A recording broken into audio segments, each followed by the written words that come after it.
What is up, guys? If you're watching this, you're about to watch the first episode of the podcast series that we're going to do called Hurdles. Now, this is really going to be based around sort of just content creation, and then kind of we might go off track for a little bit, but I hope you guys enjoy the video. The person that is in here for today for episode 1 is Butch Cassidy. He's a YouTube content creator that does a variety stream of different games, also creates videos, live streams, does a little bit of it all. His information will be in the description of the video, so if you guys really like this, you can stop over there and say hi. Check it out.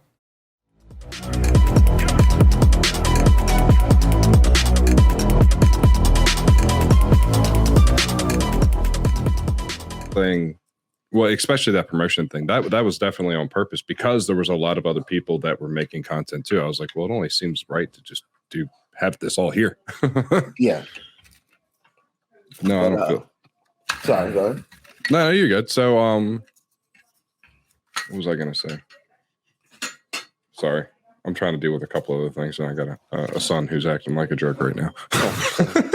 Just one? Just one? You're lucky. Well, yeah. My stepdaughter, she's at her dad's today, so it's just a little boy who is 4, but he's just a bull. It's a bulldozer, man. I got a 19-year-old buddy, and I'm only 38. I'm only 19. Yeah, I'm only 38, man. Whoa. I was an athlete in school. I was really a real cool guy. I didn't really play games like that. I played ball and football, and they were what taught me this whole computer thing and how I got into it, which I also thought would have been a good story to throw to you as well. You know, like they challenged me because I was so good at sports and I was good at other things that we'd be in the host, and the only thing they would think I sucked at was video games, unless we played GTA or NBA 2K. Yeah. And I remember arguing with them, like, why do you guys watch YouTubers? Like, you guys just watching people play video games? I spend how much money? Like, if you think about it, I buy you a game a month. That's at least over $1,000 a month. And you spend half of that time watching somebody else play. And then they broke it down. And they were like, no, we're learning how to play the game. And then what I realized is, watching YouTube is like having Game Pros. Like, I don't know if you guys just used the Game Pro magazines back then. Yeah, absolutely. YouTube turned into the Game Pro, so you don't need the magazine to know how to do back B for the scorpion. Get over here. You don't need that's what it was. Game Pro, man. That was that was the only way you got it then. That was the only way you figured any of that stuff out, man. Or how to get the whistle. Those. Or how to get the whistle on Mario. Like, that stuff it wasn't a video form for us. So like when they broke it down and they showed me how to become better at my games and figure it out, I was like, oh, so that's what you guys are doing. And so I learned that not to yell at my children about YouTube and what they're doing, because I actually became very good readers, writers, and they were able to sit down and understand and take instructions. I was like, man, these are things that we teach our children in school and in real life as values to get by. Why would I take this from them? Us parents are hurting them if we're not looking at what they're really getting out of it. So sorry, go ahead. I totally agree. I think it, to a degree, it depends on how mature and how responsible the children act with the platform. Yes. But by and large, I totally agree with you. Like my stepdaughter, for instance, every now and then she's watching some goofy, funny videos, but a lot of it is because she's trying to figure out how to do something. Thank you. It becomes a how to do tool for sure, all in your hands. So me being an athlete and the challenger I am, I'm always going to challenge, or I'm always going to, I don't mind competition as long as it's friendly and it's with respect. So I'm like, well, I'm way cooler than any YouTuber you guys listen to. Why don't you guys just listen? Why don't you just watch me? And they're like, Dad, you couldn't get a channel going. You know how hard it is to get views? I'm like, nah, man, you put up a video, everybody gets views. and I didn't realize that moment that I was being so disrespectful to everybody who goes out of their way to make content and really puts their effort into it, that it's not as easy as you think. So my challenge was to try to create a channel and create an environment that they can come into that's not toxic. They can come in and game, find other people to game and connect with other people across the world. And man, it was hard, but that's literally how I got into making content, because I enjoy survival games and I want to learn how to do them. So gotcha. I got there, yeah. Gotcha. So you really so you weren't really gaming at all before? It was just your kids, or what you got involved in it originally? Mm-hmm. Mm-hmm. Wow. Okay. Like I played Blaze of Steel for Nintendo. I played Mike Tyson Punch-Out, but 90% of my gaming as a child outside of Age of Empire, and I've only played that because it's well known. I'm in Canada, but I live in Nova Scotia, and I moved to Ontario, and it was just a computer. There was no PlayStation. There was no Sega. There was nothing. My aunt didn't have nothing. but there was a basketball court, and I'm a big hockey guy. I'm naturally talented for basketball, but Yeah. I'm a huge hockey guy, and the only thing we had was a basketball net. So when it was raining, I had nothing to do. And one day she's like, just play on the computer, learn the computer. Computer's going to be the way of the future. Okay, Aunt. I'm like, okay, Aunt Gloria, like whatever. Computer, I'm not a nerd. I'm not a geek. I'm an athlete. I'm a cool guy. I'm trying to see if there's any she was smart though. She had it down pack. Like I was up there, I was like maybe 14. I thought I was going to go up there and be the coolest guy in the world. And I ended up playing this video game called Age of Empires. And definitely familiar. Me, that's one of my favorite games, but I can't really get people to watch it when I'm doing it, so I don't play it as much. But I think the RTSs don't really draw much of a crowd, really. Yeah. For whatever reason, which is odd to me, because you would figure a thinking game like that would appeal to a certain audience, but I guess it's trying to get out to that audience. It might be, maybe that's the struggle. Well, I always do my thing, which lead me to another thing that I've learned from you was to engage with the public part, like how you made a server. And when you made a server, it wasn't, it wasn't based on who bought, the membership or who donated. It was based on, are you part of my community? Are you in my Discord? Are you subscribed? Well, hey man, I'm here to play with everybody. And that's been my motive the whole time. Like I bought these servers and I got these servers because you guys are always in the videos. Hey, do this. Hey, do that. Like everybody's a specialist. When they're viewing, everybody's a specialist. And sometimes I get so annoyed because I'm like, guys, I get 3 hours to play this game a day. As far as storage, putting things away, organization, I don't have that time. I don't.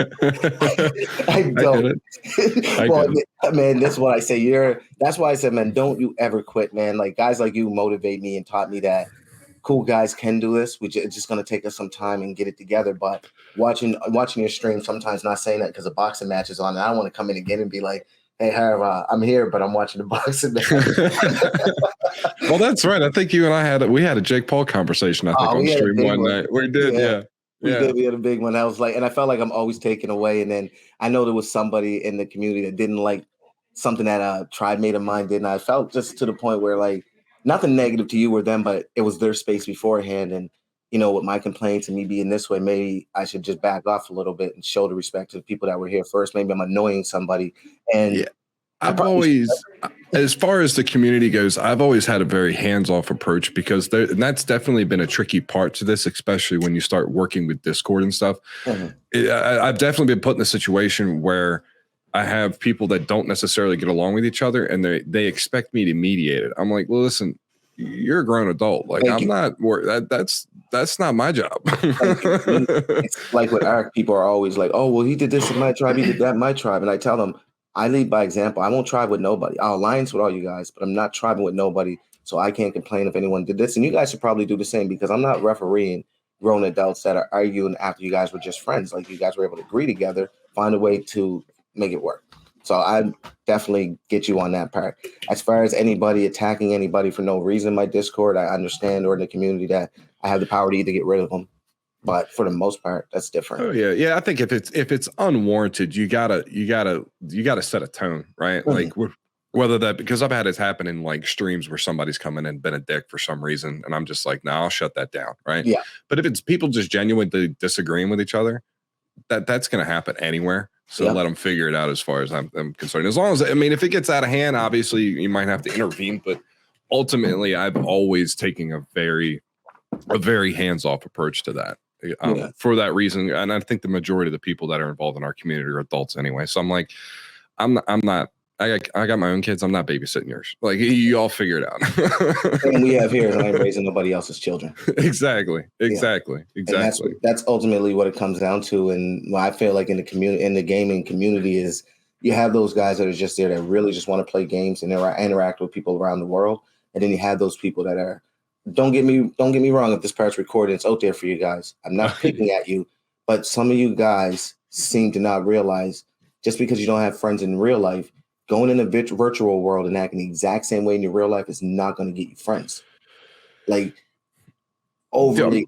Go ahead. I think there's definitely a stigma with video games too, is that it tends to draw sometimes a more socially awkward crowd. So that I think you get some personas, and maybe it happens elsewhere, but I think in video games you probably see it a little bit more often, and they're unsure about how to have those interactions.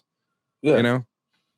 Yeah, I've always thought that this was a good way for people that are a little socially awkward, if that's the right word to use in those sensitive cultural. I think so. Actually, that's kind of so. I have a bunch of siblings, but my brother's 7 years older than me, and so growing up, you did what I did, whatever my big brother was doing, right? Because that was a cool thing to do.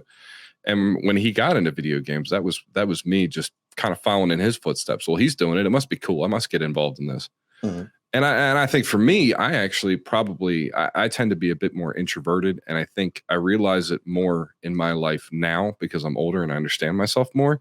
But I was younger, I definitely had a lot of social anxiety issues, right? Like I had definitely problems creating those bridges between other people, And I found, and so there was kind of stresses in that, right? Like you take a kid and put him in a room full of people that he doesn't know, he's not comfortable with, he would just clam up, right? That was me. And I found video games as a way to de-stress and decompress and kind of get out of my own head. Now, later on, when I started, playing online with other people and creating those friendships, it became a lot easier. And especially as you get older, you start to understand who you are and what you are, hopefully, Yeah. And I guess actually creating the content creation side of this, when I started doing the YouTube stuff, I think especially when I started doing the live stream, I would argue that it's actually been really helpful for that reason. Because there's that socialization with a bunch of people that I've never met before, but it's on a different plane. It's on a different field. So I feel like that's probably probably pretty common, right? Like I feel like you're going to see that more in the gaming industry than in the gaming scene than you're going to see that in maybe other genres or whatever. But I think you're so right there. I think you're spot on. But I can see it also where you have all those personalities and you stick them into one bowl and you shake them all up, and there's going to be a little bit of friction. Yeah, I always say because I feel like maybe I mean anybody in my community, anybody in the gaming community. I don't mean to sound cocky or big-minded, but I feel like it's usually people tend to have that flock mentality. You run the show, so I want to be best buddies with you. It's your server, it's your community. I want to be best buddies with you. So I've always felt like it depended on who's the nucleus in that group, in that center of people, who's the nucleus and how they let off, leading by example type of thing. So in my community, it's very clear. Do not disrespect nobody. Do not make fun of nobody. Not put nobody down for no reason. Me and one hate to joke a lot. We make jokes on each other. That's the benchmark. Start there and then work your way down as you see other people making jokes. But to walk right into the community and be like, hey, so-and-so, you're an idiot. That's not going to go very well for you. And if I personally don't say something like, yo, bro, we don't do that around here, at least get to know people. You can't just straight up insult somebody's intelligence or, make somebody feel less than. That's not going to work. Like, I have one guy that comes in and everything's about being gangster and being G and being cool. And, he sees my display picture on Discord and he's like, oh, you're an OG, you're a G. And it's like, yo, that's not the vibe I'm letting off here. We're video gaming. You can't be cool. You can't be a gangster. You can just be a gamer. You either come here and be a gamer or please just leave. Like, we don't want that kind of issue. Like, I don't want nobody trying to take a tough guy approach to nobody. And I feel like that kind of set the tone a little bit more for everybody. Like, okay, this is just a place to be cool and play games. Yeah. No, I agree. I think you kind of need that. Definitely.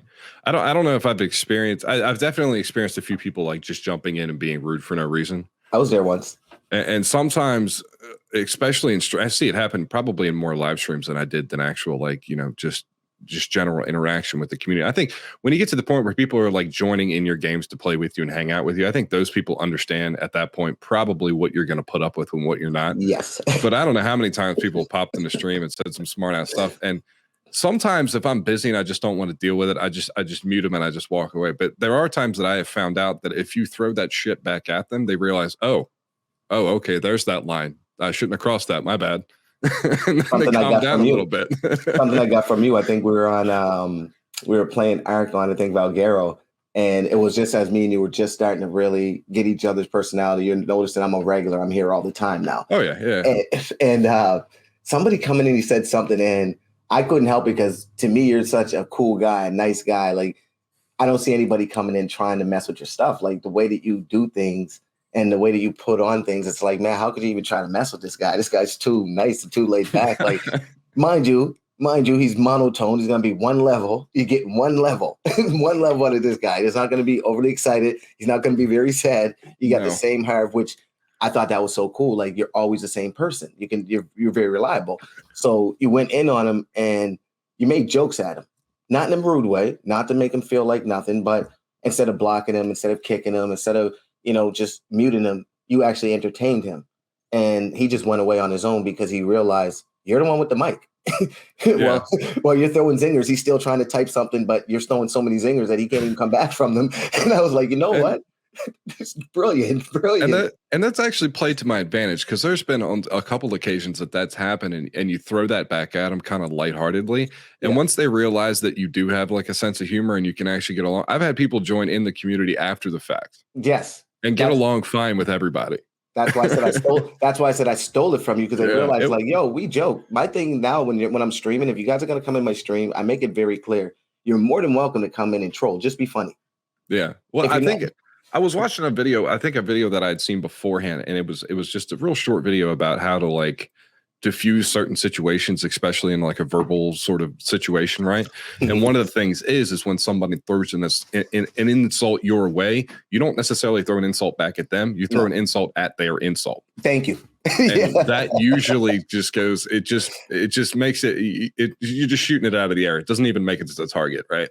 Not even, literally watching it miss. And when you do that, it's ineffective. So the insult is now ineffective at you, but then it also doesn't completely take that other person and rub their nose in it. You know what I mean? Like exactly. It's a little bit easier for diffusing the situation, but there has definitely been times where people have jumped into stream or commented on videos, and I'm just like, oh no, we ain't got time for this. No. I don't have time for this. You're gone. Peace. Bye. See ya. Like I've done that once or twice. And part of that is maybe what was said, but then part of it was definitely, I was just like, no, I was in that mood where I wasn't going to put up with shit. I know I'm the one being interviewed, but if I can ask you, have you ever, because based off what you said, for me, it's like, I feel like there's certain days where I have to be the voice. I have to be the guy that says, this is the rules, this isn't. And there's some days I'll wake up and I'll be like, oh my God, I got to get on this stream. Someone's going to say something stupid and I got to act like I'm okay with it. But I mean, guys, the streamers, we're not, man. We're regular people every day, man. Like I got to deal with shit in my life every day. And then I got to come on here and I got to give you a part of me that my children can't even get every day. And sometimes if you come in clowning, disrespecting it, or even just pushing me more than what I should, or trying to message me on Discord while I'm trying to stream, or message me on the game while I'm trying to stream, have some respect, come in the stream and chat to me. It's easier. I'm always going to answer that stuff.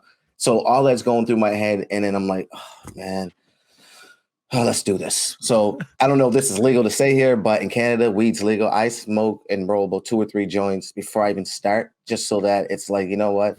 I need to be able to have that balance of when I'm going to be okay and when I'm not. Because if I don't, I could be very agitated very easily, because it's like every day. I don't know about you, but I'm trying to do an arc show and I got someone flying around my camera the whole time, so I can barely see what's going on. I'm like, this has got to be annoying for the viewer. Or typing every minute, spamming, typing, or follow me around. And I'm not mad that they do it. I appreciate it. It seems like they really, they like and they appreciate me, but I'm trying to do a show here, buddy. I think I definitely had that anxiety earlier on, because for me, I had a very bad habit, and this is something I've been trying to break, not just in gaming, but I think it's a good life lesson in general. And that's to try to eliminate as many expectations as I can. So in the beginning, I would set all these expectations of how the stream was going to go, what was going to happen, and how it, like step 1, 2, 3, 2, 10, right? Mm-hmm. And if it got derailed along the way, it immediately kind of put me in a negative mindset, right? And that's kind of like sort of the subject matter of what I wanted to start doing with these podcasts. It was talking about those hurdles, right? Mm-hmm. And for me, an expectation is a hurdle. Yes. So if I set that expectation, and I don't meet it, like if I clip that hurdle and fall over, I'm now in a negative mindset. It might be monumental or it might be minuscule, but I'm still in a negative mindset, right? Yeah. Now, if I clear that hurdle, right? If I make it over that hurdle, just make it over the way I was supposed to, well, then it's not really a happiness. It's really just a form of contentment. Things went the way they were supposed to go as planned, right? Mm-hmm. So really the only way to get satisfaction with that mindset is to just clear that hurdle by leaps and bounds, right? So for me, I figured removing the hurdle entirely eliminates that expectation so that I'm not as necessarily as lined up for it. And what I found is when I started doing that a little bit more often, things just organically kind of happened in the stream. I just kind of let it play out the way it was supposed to play out, you know? and what kind of walking into it without a game plan and letting some chaos happen every now and then. It kind of works, especially in a game like Ark, because I mean that game's just chaotic all the time. But yes, but I do see your point. I do see a point of there's a lot of multitasking involved in streaming that I don't think from the outside looking in people necessarily recognize. It's true. I mean, Yeah. I feel like I'm always being challenged to do it their way. And it's like, but this way is content for the person who may not know how to do all the pro stuff in Ark. Like a game like Ark, it's always, do it this way. And it's like, I get it, but I would like people to see how I go through it the easy way, how I learned to get over it, and then start trying to be fancy with it. Like, and it's always, hey, do it this way, do it that way. And I feel like after a while, people are like, oh, well, you suck. You're not doing this way. And sometimes I used to feel, I did though. Sometimes I get it. I used to feel like, well, maybe I should do what they want to do. Maybe they're bored by seeing this. And it's like, are you guys here as supporters, or are you guys here as people that feel like you're better than me? And that some of the time was a little bit of anxiety as well. But if I could say one thing that I've definitely did learn, like watching how you did all of your things, was I didn't necessarily think you had a game plan every day in Ark. One thing I thought was cool was it was always scheduled. I knew before I was getting ready to watch the late night ball game or hockey game or whatever sport it was, or just chill back and go out with my friends, I knew I could always sit back and hang out with you and watch you play Ark and watch you do something new or some weird, excuse my language, some weird shit like, hey, you're fine. Okay, well, you do some weird shit like, hey, we're just going to only use dinos that don't lay eggs. Are you kidding me? Do you know what type of dinos you're limited to, bro? See, you also so to put a little context on that, I've played this game ever since it was early access on the console. I've played this game up and down, left and right, a million different ways, right? So for me I have to be somewhat interested in what's going on. So for me at that point, I have to up the challenge level, right? Yes. And for me, that was just a way to do it, to just incorporate silly rules and just see what happened and what worked and what didn't work. It works, Harv. It works 100%, because if there was one thing I learned was doing things like not necessarily have a day-to-day game plan.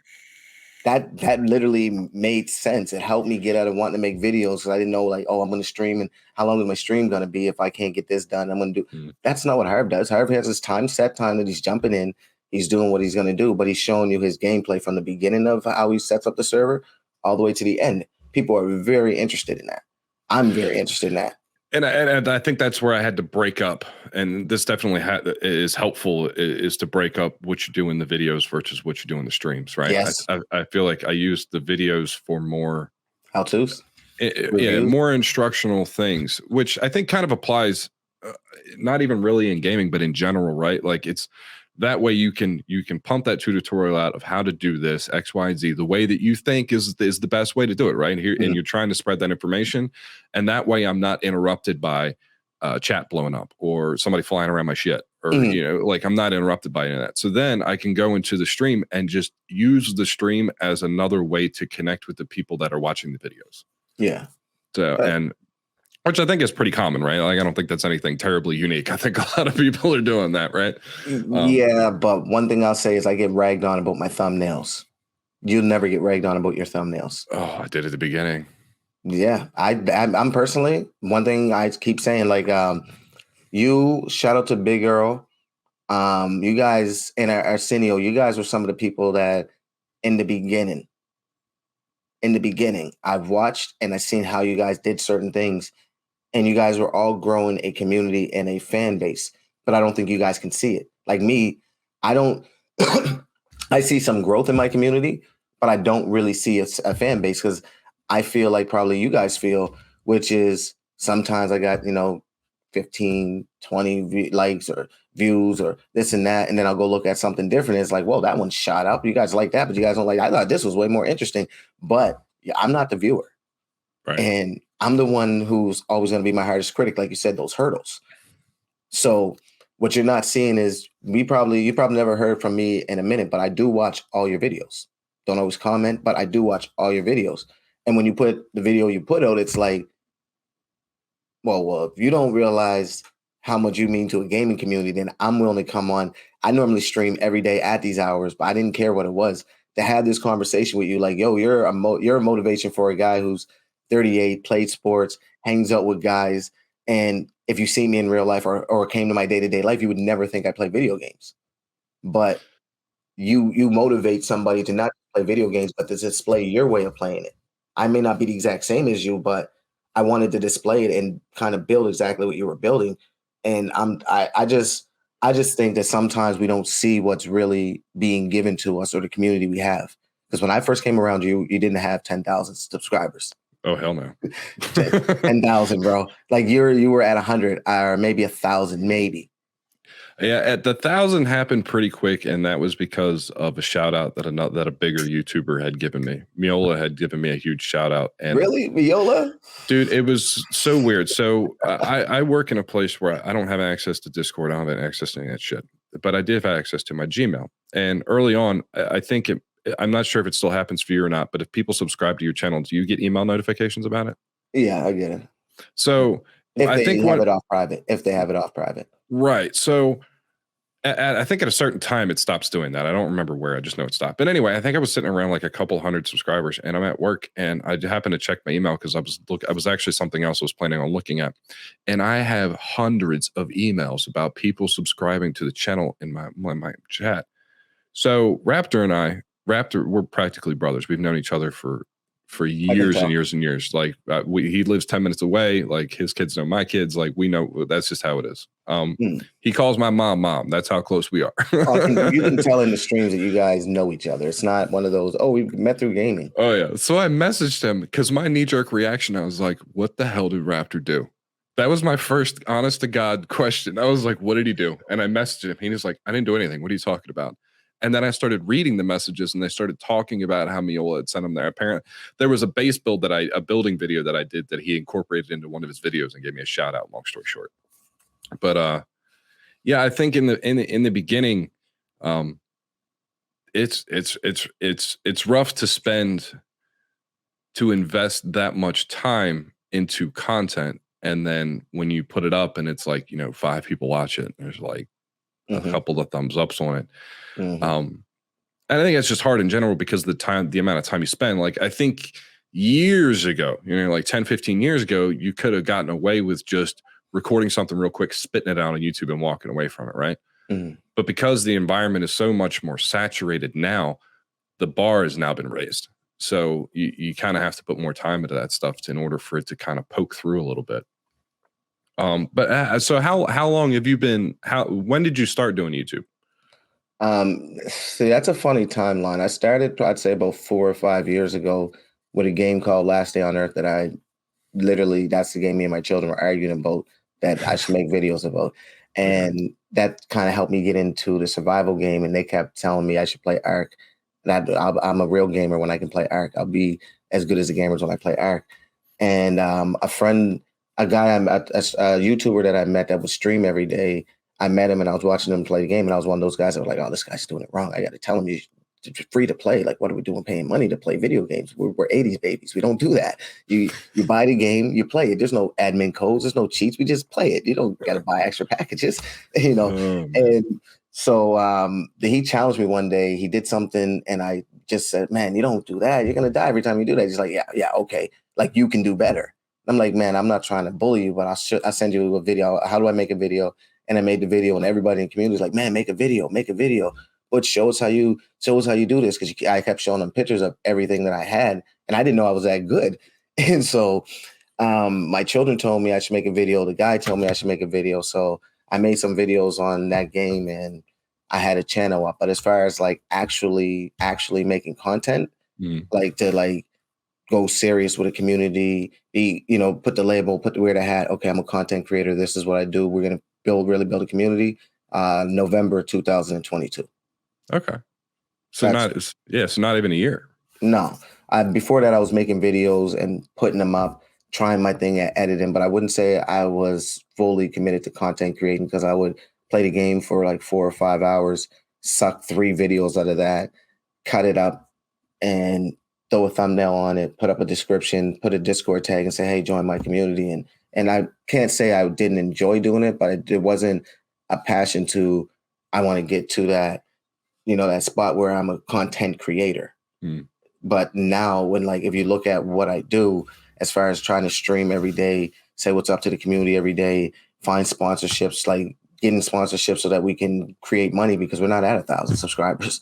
We don't have money. People don't even think to donate because I don't have that green button, which makes it very, very freaking hard as a content creator to come out and want to stream for 4 or 5 hours and have, like, I'm not flexing over here, but, and I don't think it's a flex, but we do have like 4 ARC servers, 2 DayZ, one for PvP, one for PvE, so you can learn, and all those things provided. And that shit isn't cheap, as well as answering people at 3 a.m, 4 a.m, or walking away from my son to do something that I know I probably could spend that time with him, but I do have a dedication to these guys where I say I'm going to stream it, so I stream it. So like, when I look at all of what I go through and I listen to your video, I'm like, yeah, I definitely would like to get in on that, because I think I'd say too, fuck YouTube and their algorithm. Like, I ain't got time for that shit. I don't care about their algorithm. I don't care about what, I think your algorithm is a lie. It's a lie. It makes no sense that I can have less subscribers than everybody in my community. Everybody that streams with me, I'm second bottom, 320 as of today. These guys are 2,000, 1,500. I've even, no disrespect, but I looked at your channel at 10,000.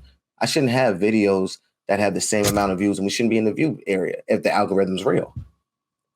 Yeah, it's such a weird game, and I feel like this algorithm, the problem is you've found so many people in throughout the years that have found a way to beat it. When you beat it, it's almost like it changes it. So it's constantly going through this like this change that doesn't 100% make any sense.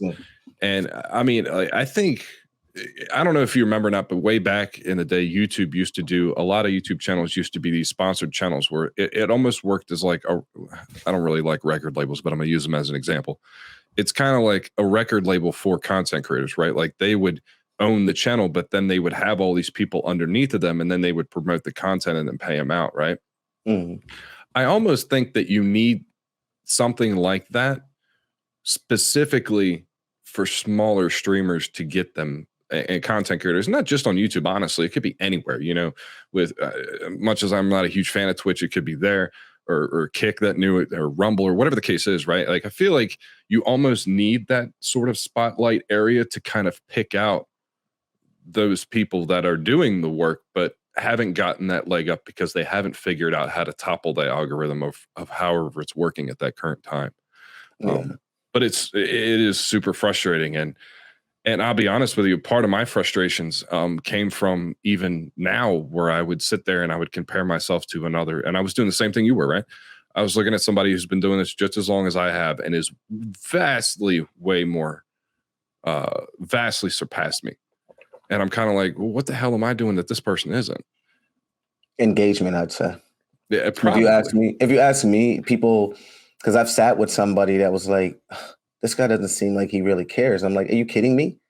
This guy's on schedule every week. And if he doesn't have time to stream, he will let you know ahead of time that he's not able to stream. Do you see his thumbnails just so that you enjoy? Do you see how much work he puts into everything that's on his server? He does a how-to review for. That's effort. I think so. There are definitely, and I have heard people say this, and this is something that is difficult because of the situation that I'm in. Some people don't like it that I'm not as present in Discord as they would like it to be. What? Yeah, like, I guess when they almost expect this big buzzing Discord all the time, every time, which would probably be different if I didn't work 40 hours a week in a place where I didn't have access to Discord. Like, even if you did, you're a working man, you're a family man. You devote your time to making videos. You respond to people on videos. You respond to anybody in stream. And if I've attentioned you a few times, and you got back when you could. Oh yeah, for sure. So I mean that I don't know. Maybe you play favorites. I don't know. But no, I genuinely don't. I just but yeah, I definitely see that as being a complaint that I've heard, is the lack of interaction at times. And I think part of that comes from, and this is something that I kind of wanted to ask you too. I feel like there are people on the platform that have to exaggerate their personalities in order to get the reaction that they're looking for. And have you, like, if you agree with that, have you found yourself kind of being stuck in that position or not? It's see, for me, I like that question because it's something I've always even thought about myself. Like, not not to I don't think to a full degree. I think there's a few people that put it on a little too thick. Yes, I think they do it, and it was what was before, because those people seem like they have a a following from before. It's not seems like a current following. It seems like old viewers, returning viewers. I'm used to being around this guy type of thing. But I think for people today, so myself, I never necessarily change my personality, and I think most people, just because of the way I talk and the things I say, or like I got my little Steam Deck, and instead of it just playing an air horn, or instead of it just doing a yay and a few claps, you know, I'm the type to do some things that would probably appeal to a younger audience as well. And at the same time, when listening to me talk on a day-to-day basis, going through my streams, you also know I'm an adult with responsibilities. So I think that's why I said engagement, not so much that you don't engage. It's the way I think certain people engage. Like, so for just when doesn't match up yeah, sometimes. like, and a good example is a lot of young guys will come to the channel and they stick around. They're like, oh, Butch, you're cool. And then when they find out, yo, I'm a 34, 38-year-old man with a full life. Really? I thought you were like 20 something. Why? Because I'll run around in a video game, say, man, forget that, man. Free Smoke, man. Free Smoke Junior. That's my name. Free Smoke Junior. We want all the smoke. And it's like they love that type of personality, but it's like, yo, I'm like that with my children. They're gonna talk fools. Like I behave with you guys like I will with my children, and I behave with the adults like I will with my friends, because at the end of the day, that's the only personality I know to have that is going to be consistent. So you're not going to catch me off guard one day, and you're not going to catch me being. So would I say change it? No, I just, instead of trying to be somebody for you I give them a personality of mine. I try not to be as annoyed as I can get, because if anybody can tell, like, I don't put up with shit. Like, I really don't. Like, y'all seen me tell somebody off or tell somebody that, yeah, man, you don't show up to the community. You're not around. You seem to only want to show up for servers. Bro. Don't worry about a password. Or you would hear me say in my streams very clearly, I don't care if I got to do this with no subscribers. I'd rather not, but I'd rather do it with people that actually want to be here and support, which was another thing you said. Hitting that subscribe button is not freaking support, man. If anything, it makes me look bad that I got 300 or 1,000 subscribers, but only 10 people show up to my stream. So then where are the other 990? Why did you even hit the button? That you didn't support nothing. I can't earn. I can't earn if I get no views. Yeah, and see, the streams, to a degree, I understand, right? Time zone difference, people got different schedules, that stuff like that. But people can watch those streams later. Thank you. Right? That's what I mean by you're not showing up. To an extent, it's just a video later on. And when I went through that, I should have made the point of, I think people that hit that subscribe button are doing it with good intentions. Yeah, you said that. You did say that. They're not just hitting it just to be a dick. You know what I mean? No, you literally don't. Maybe they are. I don't know. No, but you don't hit the button to be an asshole, and you come by and you freeload all the time. Yeah, it's like, I just don't think they're as aware as maybe they should be about that. From the speaking from the inside perspective, like, that ratio, that matters a lot between, like, the amount of people that are watching your stuff versus how long they're watching your stuff versus subscriber. Those three numbers are very much related, and YouTube likes to see any interaction in general, but when those three numbers tend to match up a lot better, it seems to play out better. Yeah, but I don't, like, maybe I even said it too harsh. I don't think what you said was something that was wrong. And whether people want to admit it or not, it's not me or Harv that think that. And I'm not saying that because I'm on the platform. I'm being honest. If y'all know me, I don't lie. You only lie if you're afraid or you don't want to hurt someone's feelings. And I'm not afraid of Harv, and I don't care to hurt his feelings. I don't think I could. But not anymore. I'm too old for that shit. but what I'm trying to say is that, like, everything you said is the truth, and it's what every content creator that takes it serious and tries to put on a community. Like, even when I say I don't want money, I'm clear with everybody with that. I don't want money. You're more than welcome to donate if you have it to donate, but I'm not gonna never ask you, and I'm never gonna put you in a position where If you donate, there's a special server for you. If you donate, I'm going to remember your name all the time. I read every chat, and it's going to stay that way, whether it's a super chat or whether it's a paid for chat or it's just a regular chat. I read every chat. You took your time out to come hang out with me. I'm going to take my time to see what you got to say. It's no different if you come visit me from away. I should at least go pick you up from the airport. You're coming in. I asked you to come in. So I look at it that way, but I also try to make it very clear that if we want more and we want to keep growing and we don't want this to be a place where money or finances or income even matters, there are sponsorships that I get to, get us a goal of playing this game and everyone get to this level and all that other foolishness, right? There are sponsorships that I get. Those people, I do that because it's like, well, now even the young guys, that's your way of donating. You don't have to go to your parents. Donate by downloading that app on your system. Get to yourself at a certain level. It helps generate the community a certain, whatever it may be. And there's another server there. If that is too much for you and you just want to work off of the server that I put up off of my dime, that's cool too. But please don't ask for this map and that map and oh, can we change it to this, or can we have another server for this? And it's like, that's your way of being able to help grow the community. Now, maybe I'm not wording that the best, but I think, and correct me if I'm wrong, but I think the point really is if you're going to hit something like a subscribe button, be involved. Yes, that literally is what I'm trying to say. It's just that to me, it's kind of like, I kind of equate it to, and I do this shit a lot, mainly because it just makes me understand it more in my head. It's like, I'm going to throw a party and I send 200 invites out and everybody RSVPs and says they're all coming, right?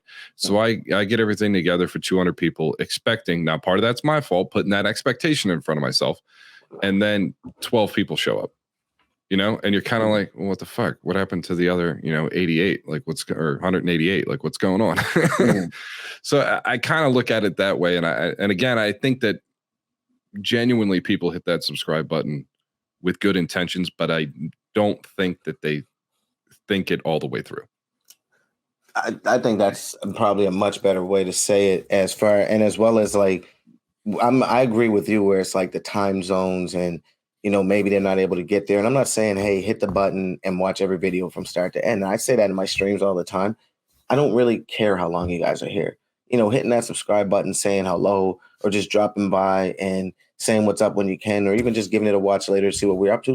That's fine. I don't expect nobody to sit in I've had streams that were 8 hours. If somebody sat in my stream for an entire 8 hours, I'm not going to judge them, but I'm also going to be looking at it like, damn, that's a lot of time for someone to put into watching you. Like, did you really entertain them? Did you give them their time's worth? Because I have a saying, time and money are the only things you spend, but you don't get back. You don't get them back. So if somebody's really going to go their way and spend time with you, man, give them something worth the valuable time that they have. Let them at least walk away with a smile. If you can't give them that much, then you're kind of wasting your time. So I do value the amount of time y'all spend with me, but I also do value having real numbers, genuine subscribers, I even tell people, don't hit the like button if you don't like what's going on. Hit it because you think that this content is good. At least if you don't hit it, and I see that there are average, let's say 150 people in a stream, I get that. If there's only a certain amount of likes, let's say my average, I wouldn't lie, it's like 15. If I got 15 likes on this stream, I'm probably going to play this game again. But if I got, I don't know, 40 people show up to the stream, 5 likes, this game might be a second before we bring this back in. Because that's a challenge to read sometimes, though. Yeah, it is, because then I look at past streams and like, oh, so now it's up to 100 and it got 15 likes. Okay, so we'll bring it back in and we'll play it. And it's like, some people are probably like, well, I don't know if you're really playing this game or if you're just doing it to do it. And it's like, no, I like every game I play, and I play them because I like them, but I also don't want to bore you guys. And I tell them that on stream too. Like, I don't want to bore you guys. I want you guys to let me know what to play. You guys have to spend your time here. At least allow me to entertain you by what you want. There's certain times I want to play my game that I want to play, so I'm playing it. But for the most part, the stream should be about you guys. Has there ever been a game where you've absolutely loved it, and you were like, shit, everybody's going to love this thing. I can't wait to play this again. And it just didn't turn out the way you wanted it to? Yes. Yeah, man.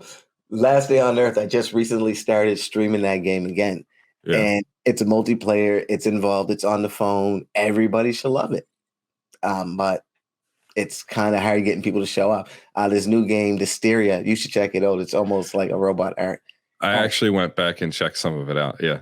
It's nice. It's a tough game, man. And I swore when it was in early access, everybody's gonna love this game. When I get in, like these guys, man, I'm doing a giveaway and I can almost not give this game away. It's just like it's just like wow, like this it's a really good game. Like it's got everything you need. The developer, I don't want to promote on the channel, but still, like no, you're fine. Yeah, but anyway, the game is being worked on currently. Just came out around November, and so it's all early access right now. Yeah, but they had free play weeks, or they let us play the game for about a week or 2, 3 weeks as testers and let them know what was going on for about a year before they put it out. And that's how I found the game. And I knew when it came out, I wanted to buy this game. I'm like, man, this game just needs some sort of attention. And to be honest, I don't even really want to give the game attention because I asked the developers, since they aren't getting attention, maybe you help me, I can help you. And I couldn't even get an answer back. Like, not so much as a no thank you. Come on, at least give me a no thank you. I feel you. I did that. I've done that on a few occasions. I've reached out to, and that's kind of heartbreaking to not even hear like there's been times where I've like, you just want a yes or a no, honestly. And even if it's a no, I feel like maybe on their end, they're afraid to tell you no because they're afraid you're going to get pissed off. I already bought the game. But some, and maybe in today's age where everybody gets offended by everything, like maybe it's a little justified. But for me, and I think it seems like for you as well, like I prefer a straight, honest, hey, listen, we're not interested right now. Maybe try again later, I'd respect it more than nothing. Like I don't talk to walls. That's what the old folks used to say to me. Hey, answer. I don't talk to walls. Well, I mean, I'd rather you not have me talking to a wall. And here, I'll give you some more to add insult to injury. Exactly what I asked we could do, the program I asked, literally a month later, that's the program they ran for everybody. And then insultingly came back in my inbox and said, hey, you should go check this out because we put this on for people. It's probably exactly what you're asking for. Literally, I could literally show people the screen message, time, date of when they started this. It's just, I thought that was ignorant. I thought it was an insult. I did. But yeah, I guess it's also hard to say, like, did they maybe hear that from other people as well? Like, was it a decent wave and they're trying to cover their butt? Like, it's hard. There's so many variables when you're dealing with that sort of communication by like email or message.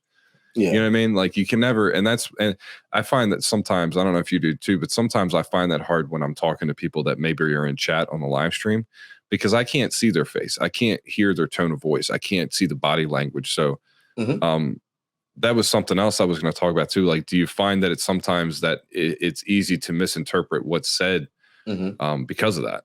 Yeah. I mean, like I said, anybody that's on my channel would definitely tell you, it's been a few times that I say, I apologize. I thought I must have read that wrong, or maybe I took that wrong. I do apologize, buddy. Like, I didn't mean it that way. I've done that once or twice, and I think somebody has taken me wrong because I don't stream with my face showing all the time. And I just feel like there's nothing we can really do about that. That's a part of walking into this new era.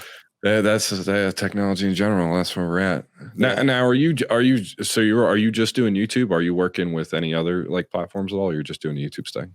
I do my thing where I stream on both platforms at the same time. Okay, so got you. Twitch and YouTube. Gotcha. Right on. Yeah. I literally did that just as a way of trying to reach a broader audience. Yeah. From what I understand, I see people say that promote one that say it's good and not good, right? And I don't know. The problem is I don't know what the angle is. They say there's no angle, but I can never really be 100% sure. It's like some people say don't do it because you come across as maybe desperate streaming to other channels, but then other people will say, well, of course, it's a wider net. Why wouldn't you do that?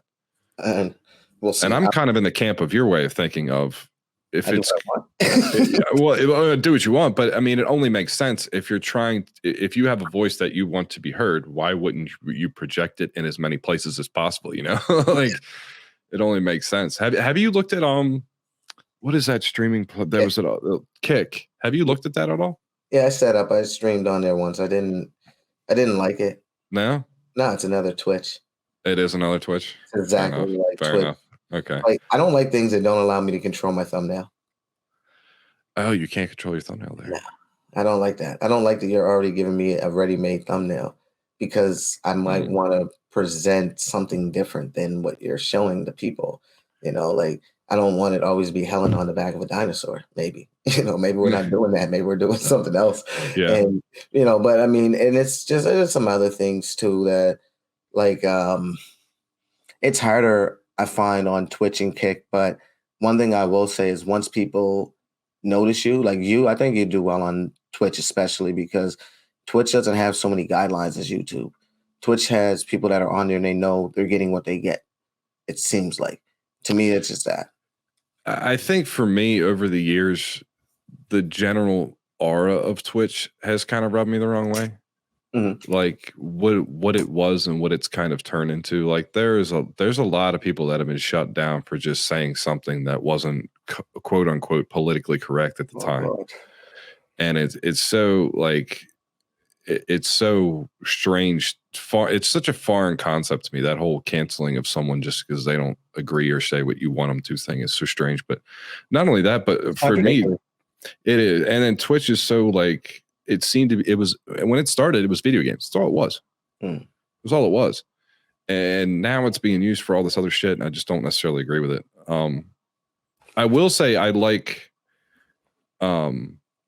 the from the back end of like orchestrate, like how I think it's more user friendly. I think using it on the back end, I think it's more customizable. But that's probably because it started that way, right? Like it was always a streaming platform, right? Mm-hmm. But yeah, I think it's 6 and 1/2 dozen the other. I started streaming on Twitch originally. Really? Yeah, I was creating videos on YouTube and then I was streaming on Twitch, and then I would stream on Twitch and there'd be like 2 people watching. And finally, it kind of dawned on me one day. I was like, wait a minute. If I'm making all these videos on YouTube, why am I not streaming on YouTube? And literally the day I did, it was like 12 people watching. Well, now I was like, well, shit. Yeah. Yeah. But yeah, I when I heard about Kick, I was interested. I didn't know if you had looked at that all, mainly because I saw the people that were kind of endorsing it. And they're people that I've enjoyed watching in the past. So I was curious to see what would happen. But nice. They're very much in like a beta though, still, right?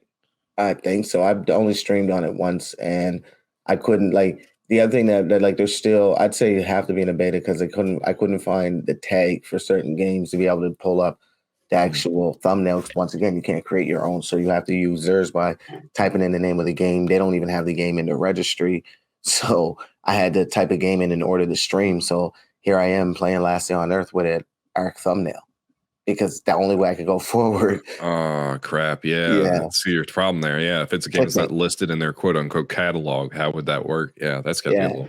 I mean, hopefully they work the kinks out of it. Kicks. Well, I mean, my thing is, if you don't have a thumbnail for it, then at least give the option. If you don't have it in your coded thing, at least have the option. Yeah. Give me the option to put what I want on there. Yeah. Yeah. And that kind of rubbed me the wrong way. And every time I stream, I'm like, well, do I really want? Because I have your issue. Like sometimes, and it's funny, the game that I thought the Last Day on Earth game, the mobile game, lots of views on Twitch. If I stream that, it's like my Twitch turns into my YouTube. I have streams where I'm like, on YouTube, 10 and 12 people in the chat at one time for pretty much the whole stream. But then I look at the Twitch side and I'll forget, oh shoot, somebody said hi. Why? Because I don't know to look at Twitch. Nobody ever speaks to me on Twitch. But then I'm playing Last Day on Earth one day, and I know I'm only paying attention to Twitch because there's literally nobody in YouTube. Everybody's in Twitch. So that thing is becoming a problem where which platform is best. And it's like, I don't really know. I think all platforms would be good for everybody. It just depends on what day people see you.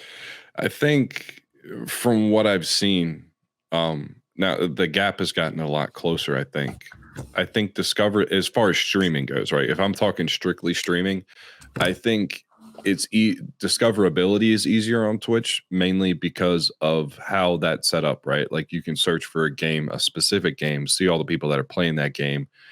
I mean, how exactly it's much easier to navigate through, and YouTube Live just isn't there yet. I don't think. It's not, but the only advantage YouTube Live does have that I see as a guy, like how I found you, to be true story, was looking up someone who was streaming ARC, because I didn't want to watch somebody's video or nothing like that. I wanted instant gratification, instant conversation about the game. And you were one of those guys. You were streaming and you were interacting with the people. You weren't on mute. You weren't just playing the game and giving dead air when nobody wasn't talking. Like, one thing that was great about your stream that I've learned was always be talking. It doesn't matter if nobody's there. Still have, even if you're mumbling some negative shit about what your dinosaur sucks or whatnot, say something. Have some fun with it. You got to, and that's something that I've learned from watching other people too, right? Like, and the thing I said about the little events that shit was what interests me in you too, though. Like, that was one of my main things. Like, you're really gonna pull this shit off? You're flying around with a Maywing or a Lamantria for the rest of the time being? Like, really? The glutton for punishment. Yeah, that's content. Not only is it content, like, I used to play on your server, but I'd watch your stream because I want to know, like, what can I get away with? So you'd be my test dummy. not lying. Hey man, I'll feel that rolling. That's fine.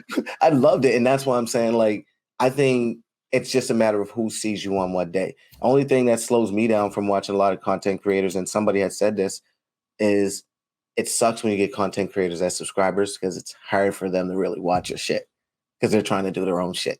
And it's like, yeah, I want to watch a video, but did you watch my video? It's like, are we really doing this video for video here? No, man. I watch what I like. You watch what you like. Again, that's harder to do when you're dealing with everybody being kind of smaller to mediums, content creators trying to figure that out. Because you're right. You know, we act like it's not a competition, but the truth is that it is. You know, anyone that says it's not, my bad. I don't mean to try to take over, but anyone that says it's not, YouTube is literally pitting us against each other by showing us our views, our thumbs up, pushing us in the algorithm, whatever algorithm this is. It's Ghost algorithm. Like, come on. It is most certainly a competition. Like, I love Neebs Gaming, hand down. I absolutely love those guys. The videos those guys have put out have entertained the shit out of me over the years. Like, just hilarious shit. But would I rather the whole community watch my shit instead of theirs? Oh yeah. Yes. Like, I think they're funny as hell, but I feel like I can be just as funny. I mean, that's the other thing too that I've noticed, like with certain content creators, and I'm not going to mention no names because I don't want anybody in the community to think that I think they suck or that I don't like working with them because they're not as good as this person. It's not that. It's who do I rub off with? Like, who can I have fun? Because most people, they always come to they used to always come to the channel even back when I tried to make our content on like PS4 in my early days on PC. Like, I just started playing PC during COVID. That's like just after COVID. Oh, okay. So like I said, I'm not tech savvy. I'm a jock who likes to play video games. A cool guy that likes to play video games. That's it. You know, I don't know the tech stuff. I'm always asking for help. But they would come into my streams, and let me know if you ever get this. They would come into my streams. They would befriend the community. And then when they want to do content, it's, oh, well, did you see Neebs Gaming? We should do like Neebs Gaming. And I'm like, these guys go to acting school. These are like real actors that have organization and are willing to do things in an orderly fashion. Like, it's going to be really hard for us to time and put in the hours and effort and do this during stream, all in different rooms. I think there are definitely people that don't realize that those guys all have different education, whether it be formal or self-taught, in film, in audio, in animation, in graphics. Thank you. Like, it is a perfect culmination of people from so many different backgrounds nestled together, and it just works great for them. But they're making movies. They're not making video game contents, right? They're making TV shows. That's what they're doing. Thank you. Did you know that they auditioned for this stuff? They auditioned for their roles. Somebody showed me that they were watching how they auditioned for the position to be in Neebs Gaming. Oh, so no. So they were all. There's a podcast, you can find it, like how Neebs Gaming started, and this is a whiles back, and it turned like a few of them were working together on their own projects, and then eventually met up and decided to do this thing together. So okay, that makes more sense. Yeah, so like if you go back and look at Hank and Jed, like that was an older channel with just a couple of the guys. Like, they were all out doing their own thing, and then slowly but surely kind of migrated to each other and got introduced to each other. Nice. The more we know. See, now it makes more sense to me. Yeah, but it's been now the editors, I think they have pulled editors in, maybe from the community, maybe not, to help them out with editing and then learning the craft. But ultimately those guys, you know, that they all knew each other and kind of worked with each other independently and then met up and started working together. That's actually a really good it's an old podcast, but it's one that they did. It's just like an overlay of them playing Battlefield or whatever, but it's them talking about how they met up and what they were doing beforehand. I gotta look into that. I'd rather hear from them because someone told me and I was like, I wouldn't be surprised because everybody wants us to do that as content creators, but they don't realize if I have a full-time job, I can't for one. If I have children, I can't for two.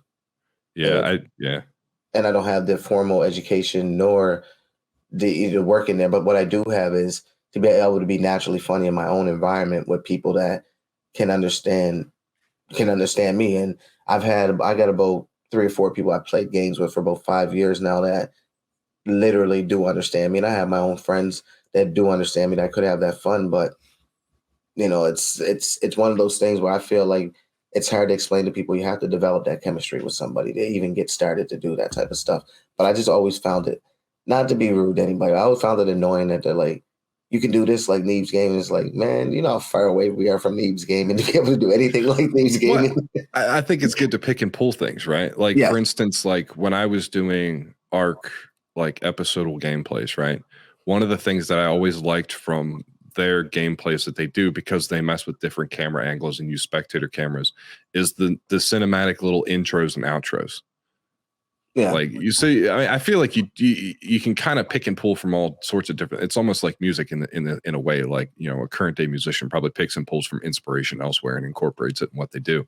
Or like I said, I picked and pulled from like you and a few other guys. I get that. Yeah, for sure. But I do agree. Like, to try to hold yourself to that standard immediately is definitely. I mean, if I'd have started this when I was like 18, maybe. But no, I put it for the people that, because I've actually had people really try to set up like role playing to do some weird, not weird as in a bad way, but like we do something weird on ARC and we get ourselves in a bad place, and I'll be like this guy, and I was like, man, it's never gonna go over the way we want to. Those dinosaurs have an AI of their own. It's not gonna do what Neeb's dinosaurs did, and that was something they were able to capture.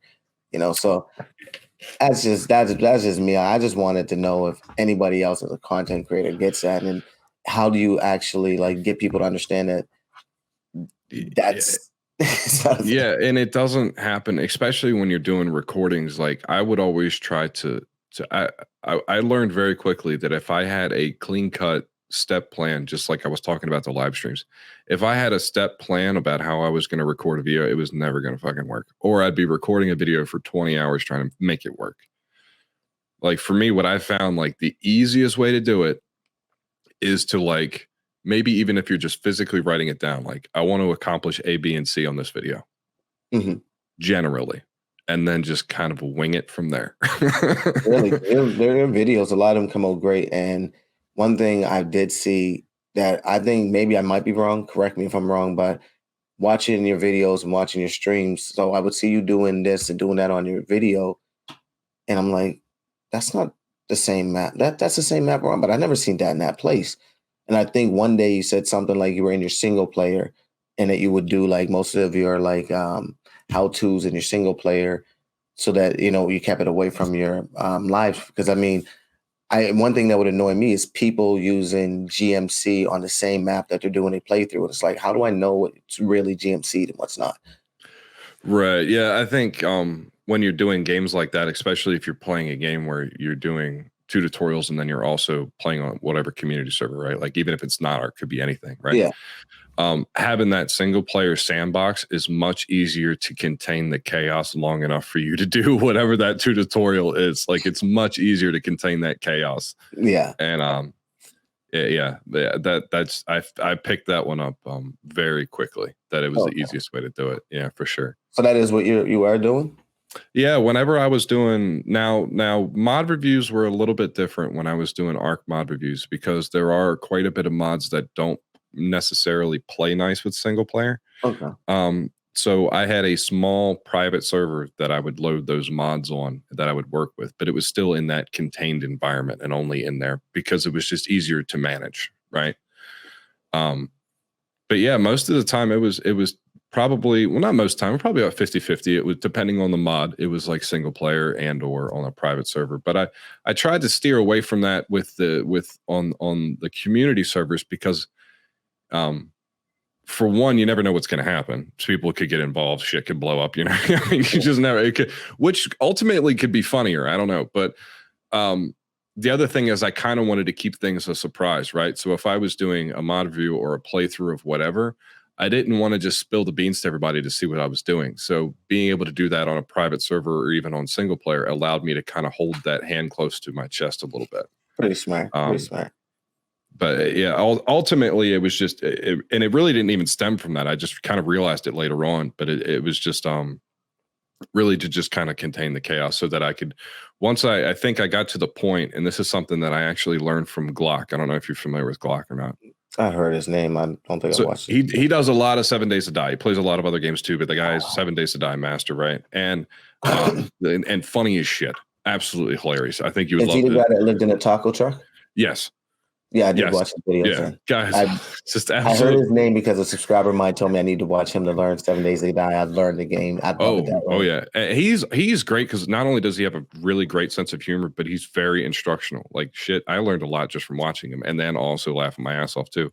But one of the things that I think he tweeted about it or whatever, but he's because he understands that he's recording videos and that he almost when he's recording the video, he has editing on his mind the whole time. Yeah. So that way he saves time on the editing side of things too, which again, if you're doing it in like a single player or a private server sort of environment, it kind of helps out a little bit more, I think. I tried to do that somewhat where like I would say, okay, well, we're going to cut right here and, we'll be right back. So I know in my mind, like, this is where I want to cut the video. We're both to do nothing. And it works to a degree, but I find myself chopping more out that I'm like, why do I think this would be good get this out of here? Nobody wants to watch you do that. So, I mean, I've always found it a little bit harder. So you might think that, but I think when you have that mentality of nobody wants to watch this, I think you should do it every now and then. I think you should do it anyway. Some of the videos that I have put out that have the most views on them are things that I had the same exact impression with.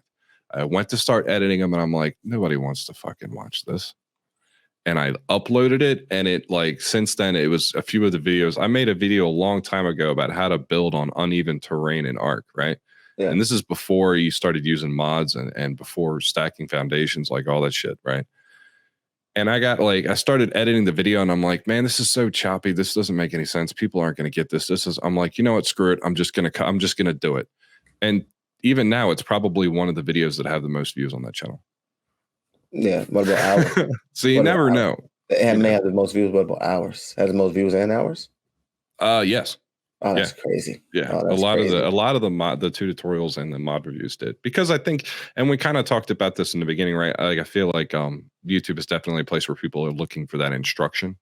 So I think that's why those mod reviews and how to things definitely, they flow a lot better, right? Because what's probably happening is somebody's playing that game and they're trying to figure out how to do that thing, and they're beating their head against the wall. So then they're bringing up Google and they're searching how to do this, and that's how they're finding your video. They might not stop what they're doing and watch, a 25, 30-minute gameplay video that you're doing. But if it's a 8-minute, 10-minute tutorial video, they're much more inclined to watch it. Yeah. And especially tutorials, because you might have the same person rewatch that video a few times to make sure they got it. Yeah, I've been caught in doing that, but I've been one of those viewers that are always the type to want to watch somebody's full gameplay to see like how they navigated through it. Like I said, I used to watch your live streams just to see what you would do first. I remember, it's funny you said Miola, because I'm the type of person to say in the community, we don't shout out big time YouTubers because they would never shout us out. And then you tell me, he shout you out, and it's like I feel bad to even say something like that, because now I'm knowing somebody that actually had that type of a push. But at the same time, like, I would say that type of stuff, but I also have to keep in mind that, for me, I would watch behind you to see like what you're doing. And people may get mad if I say this. I'm sorry, people, but it was well earned. I've never donated or bought a membership to anybody, but I did it for you. That's how much like what you did to grow your community, what you did. No, man, trust me, go ask anybody. They'll tell you, Butch ain't paying nothing. No, man, these are free to pay. But you actually did a job and earned the money. You never complained about anything. You weren't like, oh, well, people got to. No, I just decided, you know what? You're really going to go out of your way and show me how to build something better. And then like even the first build that I ever put on your base, on your land, it was uneven because when we built it as apart from each other. But I just didn't want to relift up all the foundations and relift it. And you guys are like, that's some kind of base there, and I built it like technically right on a spot spot. And you guys tell, and you're so nice about it. I'm like, this guy, like, he doesn't have to be this nice. Why is he so nice? You're like, well, can you just move it a little over to? I'm like, yeah, I mean, I'll get in and about it. You're like, no, take your time. Like, you don't have to like leave and drop what you're doing, but if you just move it over just a little to the right, because people get locked in your base. I don't know if you remember that. It was on Valkyrie. Oh yeah, well, I think it's more helpful because you and I'm sure you run into this too. I think because there's a bit more life experience under your belt, you realize what's really important and what's really not. Is somebody building a virtual base in this fictional server that big of a deal? Nah. No, not really. It's not gonna, like, the world's not gonna spin any faster or slower. You know what I mean? Like, so and I think some of that comes with just growing up, right? You realize what's important to mess with and what's not. So when stuff like that happens, I don't, especially because most of the time it's just genuine, honest mistakes. Yeah, but I say that to say, like, the things that you like, I mean, even in your video, you said things that were like, you're not sure. And I don't think it's anything you're doing wrong at all, man. I don't think it's anything. I'd say engagement, and I say that to everybody and anybody, because when you're where you're at and you have so much going on, man, I have but maybe 150 Discord members. And I'd say 20 to 30 of those guys are active day in and day out. It's not easy. As well as streaming and, like I said, living a regular life. I find myself sometimes, at a crossroads with people in my life and forgetting why. But maybe it has something to do with, I feel like a lot of pressure to get on and do things for other people and keep my word to them. It's not that they do anything to make me feel that way, but it's just I feel like I got to keep my word because that's what life's about. But then I also got to remember that the people that are important to me are the people that were beside me in my real life, side by side, day by day, trying to help me get through it. So I think as some of us content creators, it's a hard balance when you can't show something for it. So, and something that we said earlier, I said earlier, just hitting the subscribe button really doesn't help. Like, trying to maybe watch content or genuinely subscribing does help a lot. And that's not to say I don't want you to hit the subscribe button. It's if you can be part of it. And that's because I do have other things day to day going on. And sometimes I feel like, not to say it's money, but even just seeing people show up, hit a thumbs up and say, hey, thanks for doing it. It means a lot. If you do that and leave, I feel like I did something, and it doesn't make me feel like when I lay down, I say, it was fun. It was cool. And I can say, well, 200 people showed by out of 300, it's worth doing. And anybody in my life that supports me, supports it, would see why I'm doing it. But I can't really explain for the 5 people that showed up. And I don't want to stop and not do it because those 5 people that show up still deserve that show. I shouldn't look at it like, well, if I don't get 100 people, I don't stream. That's ignorant to the 5 people that really do show support. So it's that balance that I feel that I have a hard time trying to keep my mental with everything, where it's like, am I doing this for nothing?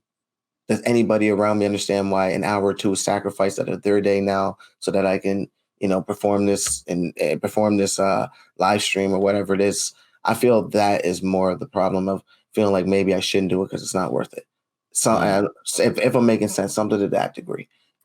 No, and that kind of trickles in with what I was going to ask. It was kind of like, what do you think has been like the biggest hurdle that you've had to deal with thus far, content creation wise? And it seems like, it's that. And I don't think there's an easy answer to that, at least not one that I've figured out, because there is a lot more going on as far as creating content that maybe didn't apply 10, 15 years ago, but it applies now. Like it seems to me that if you're really trying to make it as a content creator, and not just on YouTube, but anywhere, right? Like the expectation, well, not necessarily the expectation, but what's required is so much more, right? Like people want you to be active in Discord. They want you to use social media and all the different types of social media. And you need to maintain a presence on all those social medias so that you can use those to filter people back to where you're creating content at. And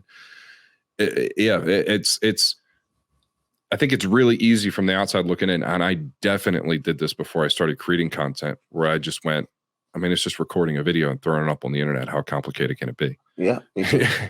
And there's a ton more to it than that. The thumbnail alone. You've seen my thumbnails, or any of you seen my thumbnails. Doesn't mean it doesn't take time. Yeah, it's that's one of the things that I think I finally found a structure that I kind of run with that works for me. But man, I agree, that was probably one of the big, as far as like the culmination of the actual video goes, that was probably one of the bigger ones for me too, was figuring that out. Now, are you using like a particular software for doing this stuff? Is there something that you're using that you prefer over something else, or for thumbnails? Yeah. No, man, I'm so basic and so new to it. I use 3D paint from my computer and whatever picture I find. Mm-hmm. No joke. I do apologize to you guys that want to see better thumbnails, but I need help. I tell you guys all the time, I need help. Help me out, you know? Yeah. So one of the things I would say, so I switched gears a little ways into it, but that's only because of the situation I was in, right? So my wife, she was doing a lot of photo editing and a lot of photography. So she had an Adobe Creative Cloud account with Photoshop on it. So I was like, well, I already have that, and I just get Premiere to do the video editing stuff and I'm set. But for thumbnails, actually early on, I was using Canva. It's like Canvas without the S on the end. Yeah. And there's a free version of that. You just create an account online and you can drag the picture in there, crop it however you want to, put words on top of it, make it lighter, make it darker. Mm-hmm. And that was really easy. I think it's because it was almost easier because with the free part of it, you're limited as to what you can do. And I wasn't overwhelmed by all these different options. That's what happened to me. Yeah. Like even with my editing software, I've never gotten into Adobe or DaVinci or any of that stuff. So a lot of my videos doesn't have like that extra explosion or that extra color.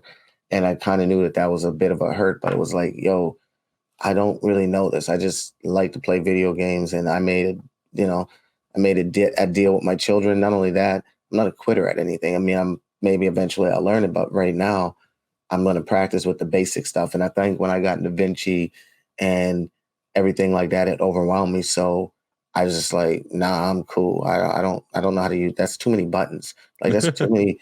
This looks like what a DJ would use to make a track. I said the same thing. When I installed Premiere the first time I opened up, I was like, what did I get myself into? Like, this is insane. Like, this is going to take me forever. And, it's kind of ironic because you find yourself Googling how to make videos because you're trying to make YouTube videos. So, like, you're Googling how to make a YouTube video on YouTube. It's like this never ending cycle. But yeah, for me, that's another piece of advice that somebody gave me. Like, you don't need a formal education in this stuff because there's free education in it everywhere. And that's what I was doing, right? Like, I would just Google, how to do this in Adobe Premiere. And sure enough, 5-minute video. And I'm like, oh, that's how I do it. Okay, this makes a little bit more sense. I didn't have any experience doing any of this stuff. And I think the other thing to kind of, I don't know if it'll be helpful, but the other thing that I tried to do was to not incorporate all these different features into a video at one time. Like, figure one out and get comfortable with it. And then when I'm good and comfortable with it, then maybe add another one and kind of like slowly step it that way. I learned that when I started learning how to throw hit the like and subscribe button, or want to throw a quick meme in there or a picture in there. I started learning that maybe I shouldn't be worried about everything else and just stick to the basics of throw this in there and see if you can put it in with the perfect timing. Like, I know I would throw like memes. I'd throw like little soundtracks to certain like music, and then I'd mess with like the color or something like that. All because like when I hear things, and that's why, like I said, like I might sound like a jerk or a jackass, but my personality, well, I say that because I'm like, I don't really care. I'm going to do my thing the way I want to, because that is what has worked for me. People getting to know me through my art. And that's what art is. What we're doing essentially is creating art, and it's an expression of myself. So to listen to other people on how I should incorporate everything in my art, it started making sense to me. Like, you're being them. You're not being you. You can take ideas. You can pull, like you said, pull little things that you think is cool that you like, which is an expression of myself. But don't, because they said, hey, you need to add this, and you need to add that, and you need to make this, don't feel so overpressured to do all that. And it went the same with live stream. I don't like my voice. I hate my voice. Can't stand it. But anybody who knows me in real life knows I can't stand my voice. It ain't cool like yours. I don't think it's terribly uncommon, right? Because you don't really think you sound how you sound. Like, I think there's plenty of people out there that dislike their voice. I think I finally just said, fuck it, this is how I sound. Oh well. I sound like exactly what is probably going on. I sound like I just got out of bed. I'm always high and I got a little nasally going on there. So I can get it, maybe a tiny bit of rasp, but I get it. I know my voice. I just don't like what it sounds like when it's played back to me. But then I'll hear people like you, and you got like that radio voice, like built for DJ. Like people just listen to you without viewing you because you got a voice that's like. You need to start doing audiobooks, man. I need to start doing read-ons, right? I'm telling you, bro. I'm telling you. There's so many of you guys that don't even know when you have like a voice for radio. Like you hear the joke, oh, he's got a face for radio. But some people actually have a voice for radio where it's like, man, you sound like a damn DJ. Like, were you born with a disc in your head? Like, what's going on, man? Yeah, oddly enough, I've had people say that in like comments of videos, and I never really I guess I don't pay. I guess it's your voice, right? So you don't really pay attention. You just talk how you talk, I guess. I don't know. Well, maybe it's because you don't hear like maybe you don't. I guess it makes sense because to me, I know when I'm hearing my video, I'm like, I'd rather hear whoever I'm doing a video with, or when I hear myself in a stream and I'm doing a stream with someone else, it's like, man, I wish I would have just muted myself by accident and let them speak because they actually have a voice that's going to be engaging. My voice is kind of like, oh my God, dude. I mean, I don't think so. I'll tell you, one of the things that annoys me is my my S's. I have that whistling S, and that drives me crazy. And I know I have it, and I know I've tried to hide it. I've tried to filter it, and finally, I just went, you know what? I give up. This is what I sound like. I don't think nobody knew it until you just said it. Oh, dude, I do. I try to contain it, and I try to make like the S real short, like that, so you don't hear it. I just heard it because you said it. Now you said it. I could only. Yeah. I try to make it I try to make it really short, so you can't. But it definitely pops up all the time. But you know, I'm very self-conscious of it. It drives me crazy when I was editing a video because you go over the same audio maybe 2 or 3, 4, 5, 6 times, and I'm like, God. But that's literally what I was about to say. Like, the answer elaborate to your question even more about like, the software. It's listening to yourself 1,001 times. So I never watch a video of mine over unless like I'm kind of forced or a child of mine is in the host and they're being smart watching it just to make a joke. And I hear the voice and I'm like, or I see it, and that'll kind of get to me. But I hate having to watch my video because it's like, man, do you know how many times I watched this video? Just put it. I feel you. I don't like watching mine again either. I don't. What was harder for me to understand, and this is how much of you can tell I'm seriously just an athlete. All this shit is new. Streaming and learning how to work the streaming software just to hit the button and go live and know that you're live. That was harder than understanding how to edit a video, placing the video, putting transitions in the video and posting it. That was going live was harder than that. So I just decided I wouldn't go live and I just make videos when I knew I'd probably be smarter just to go live. But I didn't realize that a lot of people were like me until I seen a lot of all your guys' old videos. A lot of you guys that I've watched, you all sound like I did in the beginning, just uncomfortable. You're just getting new. You're not quite sure if you want to bring your full personality to the table. And then, you get to a point where you can hear the fuck it in everyone's voice. Yeah. And they're themselves. And it's like, oh, okay. And that's what got you to start growing. Because I noticed from there, everything stayed the same. So it's like, even now, that's where I'm getting into that groove of I'm myself, man. I come on and it's like, yo, what's up? We're about to do this. And that's about it. You got to find that comfortable spot.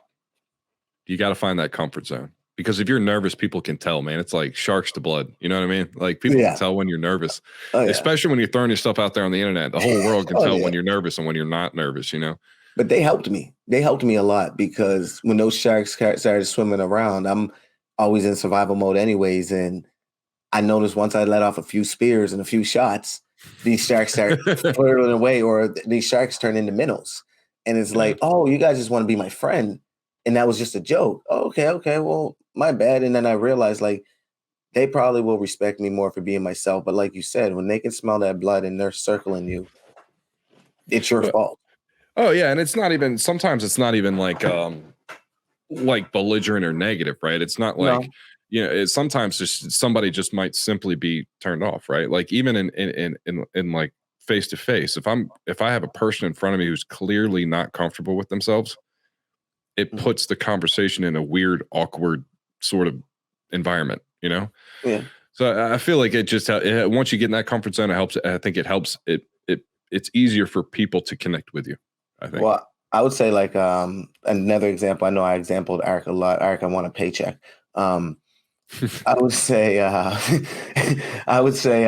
like there's been times when I first would have a server and I'm making videos. I'm like 56 subscribers. I'm lucky if I get a view and somebody watches my video, they comment on it, and they're on like all 3 or 4 of them, and they come into my server and they're like, "Hey, can I get admin commands?"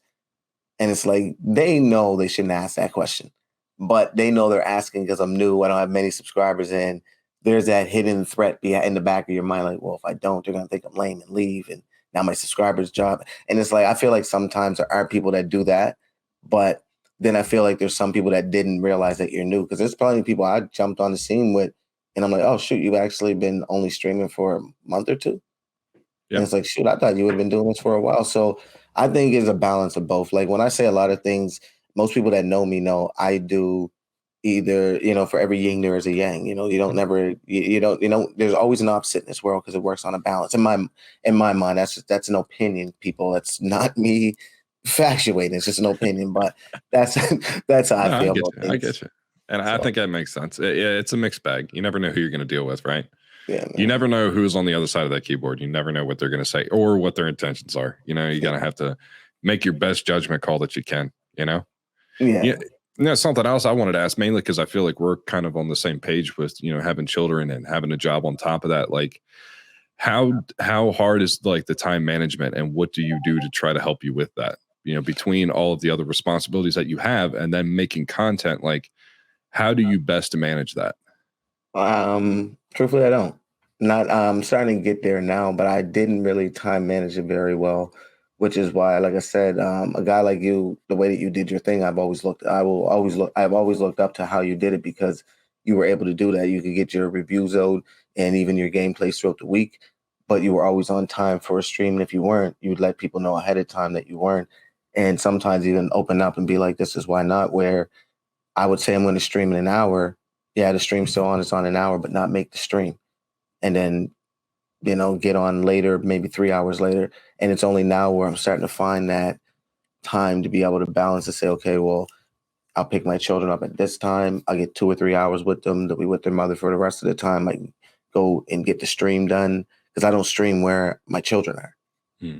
I stream away because it's too much. Always children don't know if they are playing ball or he's screaming or cars driving by, or if they're not there, they're upstairs fighting over an iPad or the YouTube channel on the TV. There's just so much going on that there's so many times I've had to order sucking up the internet. So I can't even get a decent stream going. And too many times I had to stop, get up. Hey, so like as far as balance, I don't even mean to be so honest, but I'd rather be honest with people. Like I don't really get it. I haven't really got to that point where I have that balance or I know when my hours are best yet because like we said, it hasn't even been a year. So we're going through school. We went through Christmas. We went through a few birthdays, Mhm. Valentine's days and all these other holidays that went on at March break. We get here in Canada, for 10 days in March, children have off school and whatnot. And parents don't get off work, but children have 10 days off school. So God, that is so rough. I hate that. Same thing happens here. They'll be like in the middle of the year for no reason. They'll be like, your kids are off of school for a week. I'm like, what am I supposed to do? I you got a guys job. paying for child So child then you got support? to, one, and then like, so one of us has to stay home from work or we got to try to Yeah. find my in-laws to watch. Like, Or you get to I take up a wish this, vacation around that. I wish the school system would get their heads out of their asses. It ain't Canada. It's the whole damn world. They're all doing it. It's like a Yeah. big practical joke on the parents. I swear to God. Honestly, I also say to parents too, man, because there is one thing I did learn because I'm a research type of guy. Like my children are in school. I was in school, so I've researched the school system, and I noticed a lot of the problem is us as parents don't say nothing. Like we don't realize what's being voted in. We don't be more involved because essentially the school is paid for by us and Mhm. it works through us. And we have a lot to say in the school, but it's kind of like what we're saying, like, hey, I need that time to go to work. I don't care. Just but if we were, and I say this putting it on me too. if we're a little bit more involved in a little bit of the I'd say administration that goes on, that they do give us opportunity, because I won't lie, I don't take that opportunity. It's like, you know what? Go ahead, guys. You guys got it. You guys had the PTA. Somebody's bringing in the muffins. You guys give my best regard to, the lady with the glasses is bringing in the muffins. I'm cool. I'm cool. And that's on me for not being more involved and having more say with, like, come on, we got a line march breakup a little bit better, or spring breakup, as you guys call it up there. Yeah. Even certain things that, they learn in school. I feel like, and I don't want to take your podcast there, the conversation there, but I'm just saying, like, there's a lot of things that I think when it comes to school, as much as I like to blame the school, I do know it's my fault because I'm not voting. Like, our children don't get homework here technically because we voted that out. You can't fail a child because we voted that out. But how many of us really know that we voted that out? True. You make a valid point, sir. Make a valid point there. Yeah, man. Yeah, it's wild. But yeah, that like time management, man, I think that's what burnt me out the most. Really?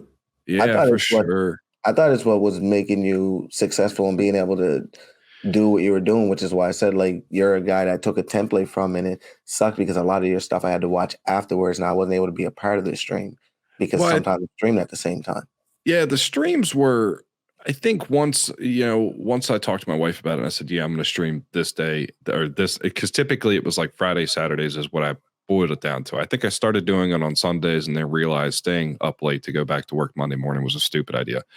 So then I started doing it like Friday nights and Saturday nights. And that was like, it would work some nights, but then other nights, like, that's when the kids want to do stuff and hang out and watch TV and goof around and make a bunch of noise. Like, that's not conducive to a streaming environment. But for me, it was the recording of the content and then the editing process. Like, I would play this game with myself where I would work an earlier shift so that I could come home and record for a few hours before I had to go back out of the house to pick up the kids to come home, for my wife to come home. She's getting dinner ready. I'm trying to edit stuff that I recorded the day beforehand, come upstairs, get dinner ready. Dinner's cleaned up. We're trying to straighten the house up. The kids are going to bed for me to jump back on and record the rest of what I was recording when I left from work. So like, and then you're done to go to bed, to get up, to go to work. And then you rinse, repeat. Right. And then all the editing that I didn't get to finish, I now had to spend, Saturday morning getting up before everybody else got up so I could have a little bit of quiet time and sort of try to knock it out ahead of time, man. And it can be daunting. And I almost feel like, people in our situation are probably at a disadvantage in that regard because we have all of these other responsibilities. Not to say that we don't love our kids and love our family, it's none of that shit. But you're constricted, right? It's different if you're, 16, ain't got no damn job, and you got all this free time. You know what I mean? No, you're right. But for me, that's the thing too. Like I said, for me, I find it hard because I was scheduled to be wanting to stream a certain game for 2 hours, but I find myself being there for 2.5, 3 hours sometimes. And sometimes, I won't lie, I feel bad if certain people just enter the stream. It's like, I guess they showed up. We can talk to them for a little while and stay for a little while. But like a lot of times, it's not just that. It's just that I messed up, so I got to start all over. And to be clear and honest with most of you guys, sometimes I don't mind a mess up because it gives you a reason to engage and tell me how to do something, because a lot of you guys like to tell me how to do something. So, I feel you. So it's a lot easier. A critic. Yeah. So it's a lot easier to make a mistake I don't commonly make, only to think, how do I get myself out of this? And then you guys engage. So sometimes, a 2-hour stream turns into a 3. And now I want to, jump back in about an hour and do a stream, but I didn't realize it's not an hour that you're jumping back. It's 2 hours later. So the stream that ended at 7 starts at 9. And the stream you want to do for 2 hours that may go for 3 ends at 11, but really is going to end at 12, maybe 12:30. You had to, gear things down, unpack everything. In my case, I got to get in the car, drive home. And, that 3-hour stream, really, by the end of it, laying down, trying to, get yourself to rest and then get up in the morning and take children to school, it kind of turns out to be about 5.5-hour stream. So when you ask that, man, I wish I could be a little bit honest and give a better opinion on how I time management, but I'm just starting to figure that out now on how I should time management and being like, I have a Discord, you guys asked me to tell you when I'm going live, but YouTube and Twitch will do that for you. Like you don't need me to do it. YouTube and Twitch, they do that. If you hit the bell, if you follow, they usually give you a notification that I'm going live. Yeah. So instead of me going to every individual person and telling them, hey, I'm live right now, come watch, they have a robot that do it. So now, are you using are you using any bots on your Discord? Just one, I think it's StreamYard. No, I'm looking at this saying StreamYard like an idiot. I was asking because you could tie that into your YouTube channel, right? So that whenever you go live, a notification gets sent out to everyone on your Discord. Yeah, that's what I'm telling them. Basically, what I'm telling them is, cool. if you hit the notifications, asking me to tell you personally when I go live isn't necessary. And no, I'm not being a complete jerk, but I am trying to give people a hint that, there's other ways to find out. Yeah, rather than get me to stop for an hour and message everybody individually. But no, I mean, I got to start understanding that, it's the business that I set up. And if I'm starting it this way, and if I have a start time and an end time, there's sometimes it's okay to go a little bit longer, but I got to be more disciplined to myself to stop at a certain time. And if someone missed it, they can watch it over if they truly want. If they don't, it's fine.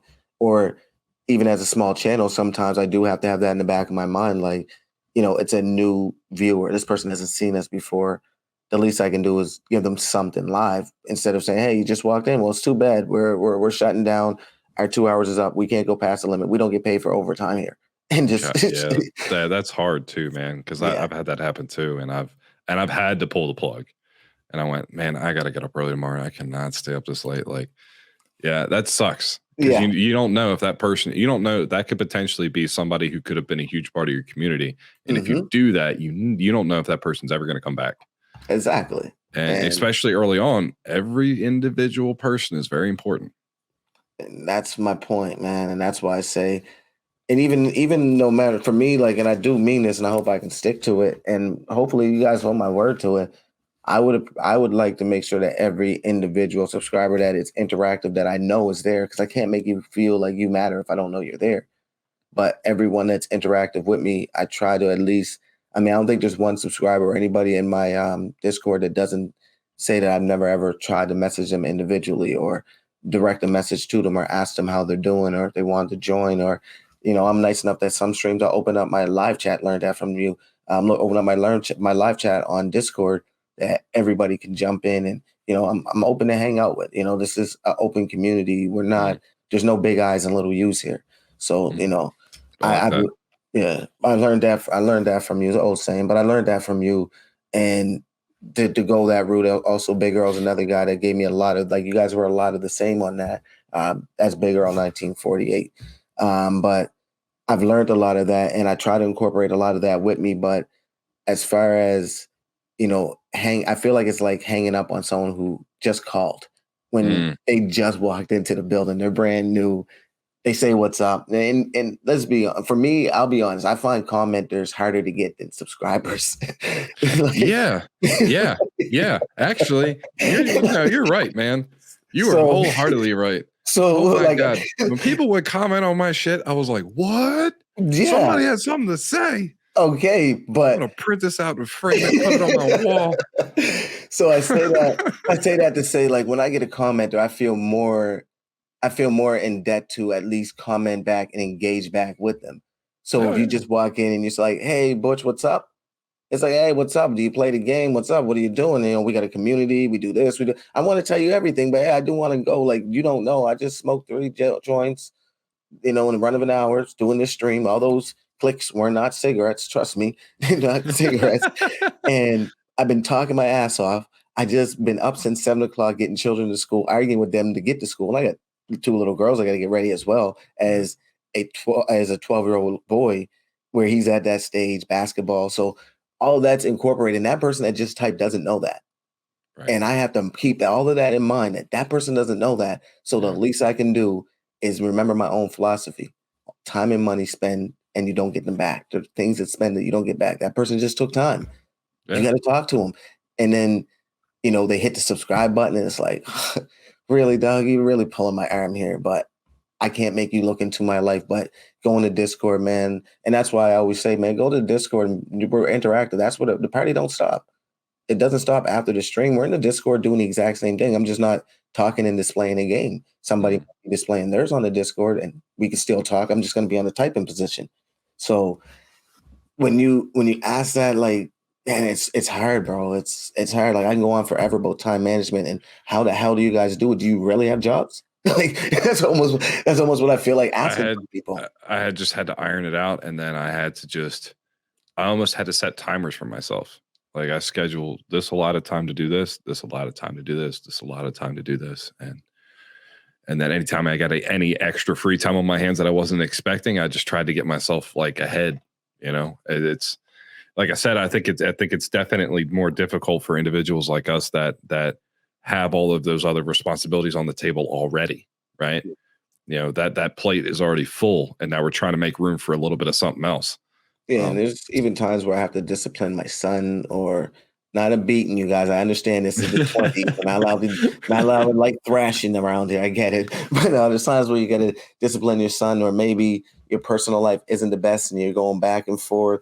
So some of these things aren't always for me, like I said, it's streaming and trying to, and I'm not lying, like I said, a lot of the things as far as streaming and keeping a stream go consistently and being part of a community, if you are listening and if you watch her and if you've seen anything I'm doing, a lot of it you cannot deny is a lot of what you did. Oh, and shout out to you for the soul catcher, man.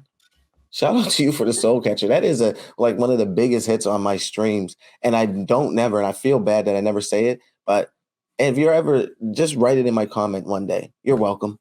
Just the, say that. I'll know what the you're saying. soul catcher. The soul catch, soul terminal.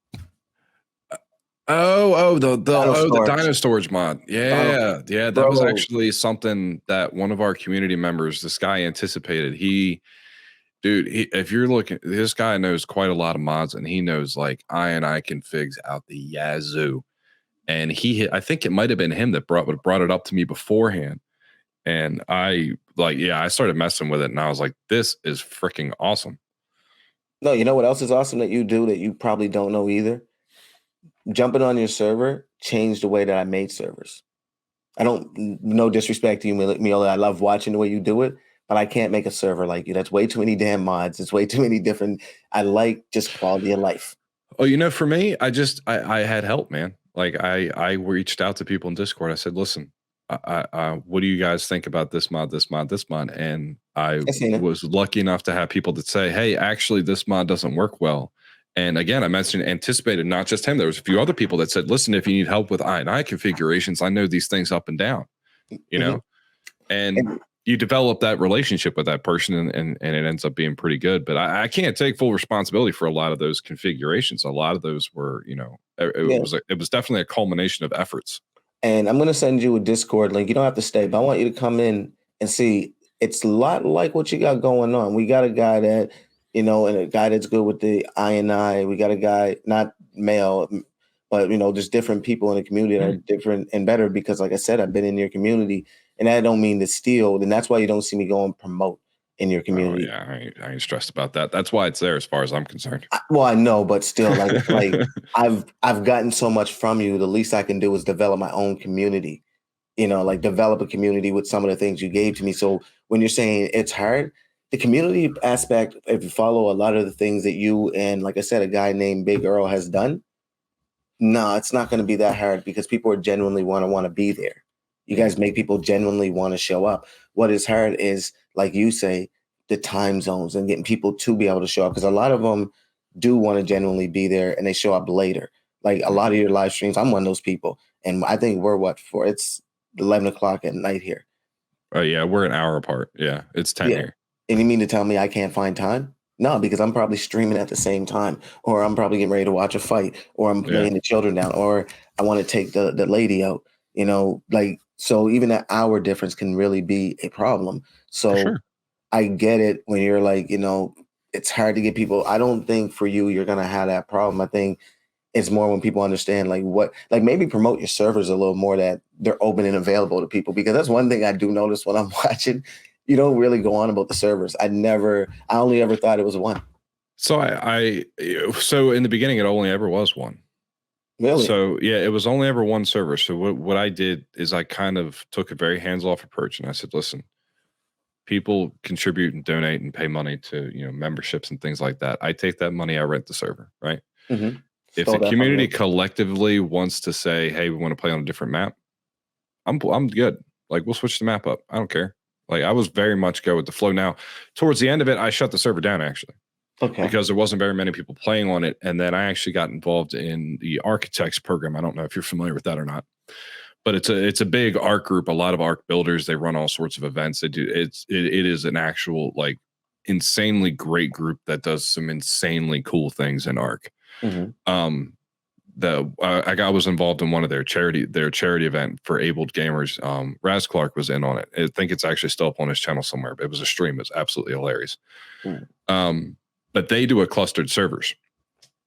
They have clustered of all the maps on there. So I was kind of like, all right, well, if I'm going to hang out with these guys and be involved in the community, why don't I just try to kind of like join them almost, right? Like take the people that I play with and introduce them to this, and then kind of join those communities together, Mm-hmm. So that's what kind of my goal was. And you talked about the promotions thing on my Discord. I almost feel like that's kind of the point, right? Is to, and this is something I was touched on earlier. I think it's important to have those things intermixed, especially with like anything from the smaller to medium sized content creators. I almost feel like that's important. That's almost a weird way of collaborating, if that makes any sense. Yeah. I think it's really helpful. Well, that's the way we pray. I pretty much, a lot of things that you did was the way you were building. And I looked at it like, okay, well, we have content creators around, and all those content creators have people that view their videos. And why not get those content creators to join with me, and we can all make videos. We can, take most of our subscribers, put them on one Discord so that the active ones are there, and we have an active Discord with people flowing. And since me and you both play ARC, and you have a server, I have a server, why don't we just combine them, since I don't need the admin codes and you're better at doing the any files and you're better at, adding the mods and resetting it, which they are better than me. So what we do is we split the cost of the server, we make it clustered, and just start notice, if anyone notices, what we're doing is we're starting out from the island and working our way through all of the maps. And then once Cool. that's done, we'll start all over season 2, wipe the map, start all over, and do a season 2, and maybe try a different way. And this is the things that you have shown me, where we don't keep this whole map forever. We can, but we're going to ever evolve it. And then what we did was, because a lot of people have took part of some of the sponsorships that we have and done some of the goals. Well, like you said, something I took from you guys are donating. It's your server. What do you guys want? They wanted a modded map with Primal Fear and Crystal Isles. Fine, boom. Let's do that. Some quality of life. We did a second sponsorship. So what do you guys want next? Let's get Docs and Los Al's. All right, cool. Oh my Boom. God, Docs. Yeah. Well, because we give them quality of life, they think that these are so easy, and we put the stats up a little bit, but it's like, yo, you take away the quality of life, the mods aren't that easy. You're not going to be yelling like we're using the Froggy Mac thing when you can heal yourself 100% with some paste. You can make kibble with metal. So, yeah. So yeah. Yeah. But with that being said, you almost want to have that option to be able to change the map when you want, because it might be easier for people to get kind of like towards that end game and get kind of bored kind of quickly sometimes. Yeah, and it's true. And it's definitely true, which is why, like we said, if you want, you can join us. We want to do boss fights. We did the tech cave together and all that stuff, and going through it all, and then send it to the next map. And what I found, I don't know if this matters to anybody, what I found is nobody really cared until they seen that we were determined that we got to beat the tech cave before we can ascend to another map. So we had the Scorched Earth map being paid for 2 months with neither one of us being able to play on it because we didn't beat the tech cave. And so many people watched us, seeing the first one, which was an epic fail. I didn't know you weren't allowed to throw dinosaurs on that certain place. Oh, yeah. When did they change that? I don't know when they incorporated that. It won't let you. Say at certain places they won't let you chuck them out anymore. I think they finally got smart. They finally got smart about it. They said nowheres you can throw dinosaurs. Nowheres. So I've actually taken a huge break from it, to be honest with you. I've been playing some other games here and there. I haven't even touched Ark since, God, it's been a couple months actually. See, and well, there you go. So basically, we ended up doing that. We failed, and when they watched it, people started being like, "Oh no, no, no! I want to do it too. I can't go over to scorched earth until I actually beat Eric. And I'm like, no, you don't have to. It's cool. It's just the way I want to play. But you guys can play whatever way you want to play. Another thing I heard from you, like not everyone has to play the way that we set up the map. They can play their way, you know. And when people complain, like I've had people come in, oh, you do this, but you don't have to use mods. Yeah, that was always like a weird notion to me too. Like sometimes somebody would come in and be like, "Hey, can we play this map with no flyers?" I'm like, "Why don't you just not use any flyers? Like, wouldn't that be what you wanted to? Or you want everybody to deal in this bullshit? That's what's going on. You want everyone." I was like, if you all did half the shit that I had to do, you'd be throwing your computer out a window day 2. Like, there's no way you'd be doing this stupid shit. You just said everything I've been wanting to say. I would come across with some crazy ass idea, and Raptor would get in chat and hear me. He goes, "Oh hell no, I'm not doing this stupid shit." Yeah, man. Like, but those are like some of the things I think I have an issue with. As far as like, I would say the platform. I think as far as streaming, the people I meet, the people I've learned to game with, like I've literally met people all over the world and became friends with people all over the world. Sometimes I'll be in a group of buddies and I'll joke around and be like, man, who the hell are you guys? I'm internationally known. People know me all over the world. Which is so damn cool, actually. Like, regardless of how big or small you are as a content creator, you will run into that where somebody on the complete opposite end of the world whom you may never meet face to face ever in the scope of your life. Yep. You're connecting with. I think that's probably one of the things that appeals to me so much about doing this sort of stuff. Yeah, for me, that's one of the things I try to tell a lot of people. Like, you get to know people, man. Like, you might want to engage in it, but other than like the YouTube thing, because I thought you were so smack on in the video, talking about a lot of that stuff. And yeah, for the faint-hearted, you may take it wrong and take it personal, but you're feeling the same thing. And I know there's a lot of people with a lot of subscribers, like me being under. Like I said, I can't get. Like, I've had people come to me and be like, "Hey, man, you should get the button so that I can donate." You can donate. There's a Steam Lab or a PayPal link under there. If you want to donate, you can. Yeah. But it's the green button that they're attracted to donating on, and it's like, well, we can't earn because we're not all on an even playing field. Like I have the amount of hours I need to be monetized. I've already got that, but I'm only at 320 subscribers. Okay, so you have the hours, just not the subs. Yeah. So what is it still? What is it? 1,000 subs and then 4,000 hours a month or some crazy thing like that? 4,000 hours in, I think, a year's time. Oh, in a year's time. Okay, I didn't know what the time period was. I couldn't remember. Yeah. I mean, honestly, I attribute a lot of me even getting this far to Miola giving me that shout out early on. I've watched his videos before and I kind of felt like what you were talking about before, like these bigger content creators, they don't pay attention to these smaller content creators. And then I see that and I'm like, oh, I guess I better try to dislodge my foot from my mouth. Yeah. I think some of them, I say that because I think some of them have seen a lot of us smaller YouTubers and they even took a few ideas here or there and was like, yeah, okay. You don't watch me or whatever it may be. And I don't think that's a problem. I literally would tell people all the time, like, I'm not offended by that. Why would they know me? I'm so far down the algorithm. It's not their fault that they don't know me. It's the platform I'm using. That's not giving me that same fair leverage. Like, I'm streaming every day for about 5 or 6 months, and I'm probably nowhere in the algorithm. If you search up ARC, you probably would have to scroll about 12 pages to maybe get close to my name coming up. So I can't blame anybody that doesn't shout me out, because who scrolls 12 pages just to say, oh, this guy's it's hard, and I almost feel like when that new thing on YouTube comes out, if you're not focused on that thing, you're even shoved down a little farther, right? Like I feel like for the longest time it was reactionary channels. Like probably for the last few years it's been reactionary channels that have been at the forefront. And now all of a sudden, because it very much seems like YouTube's combating with TikTok, it's the YouTube shorts. Like that's what YouTube wants to see now. They want everybody to make shorts. Yeah. I think there was a time where it was streaming where they were really going head to head against. That was back when Mixer was still around. I think there was definitely a time where they were promoting their live streams more. But it feels like they change that up every now and then. And right now it seems to be like right now on YouTube we're kind of living in the day and age of shorts.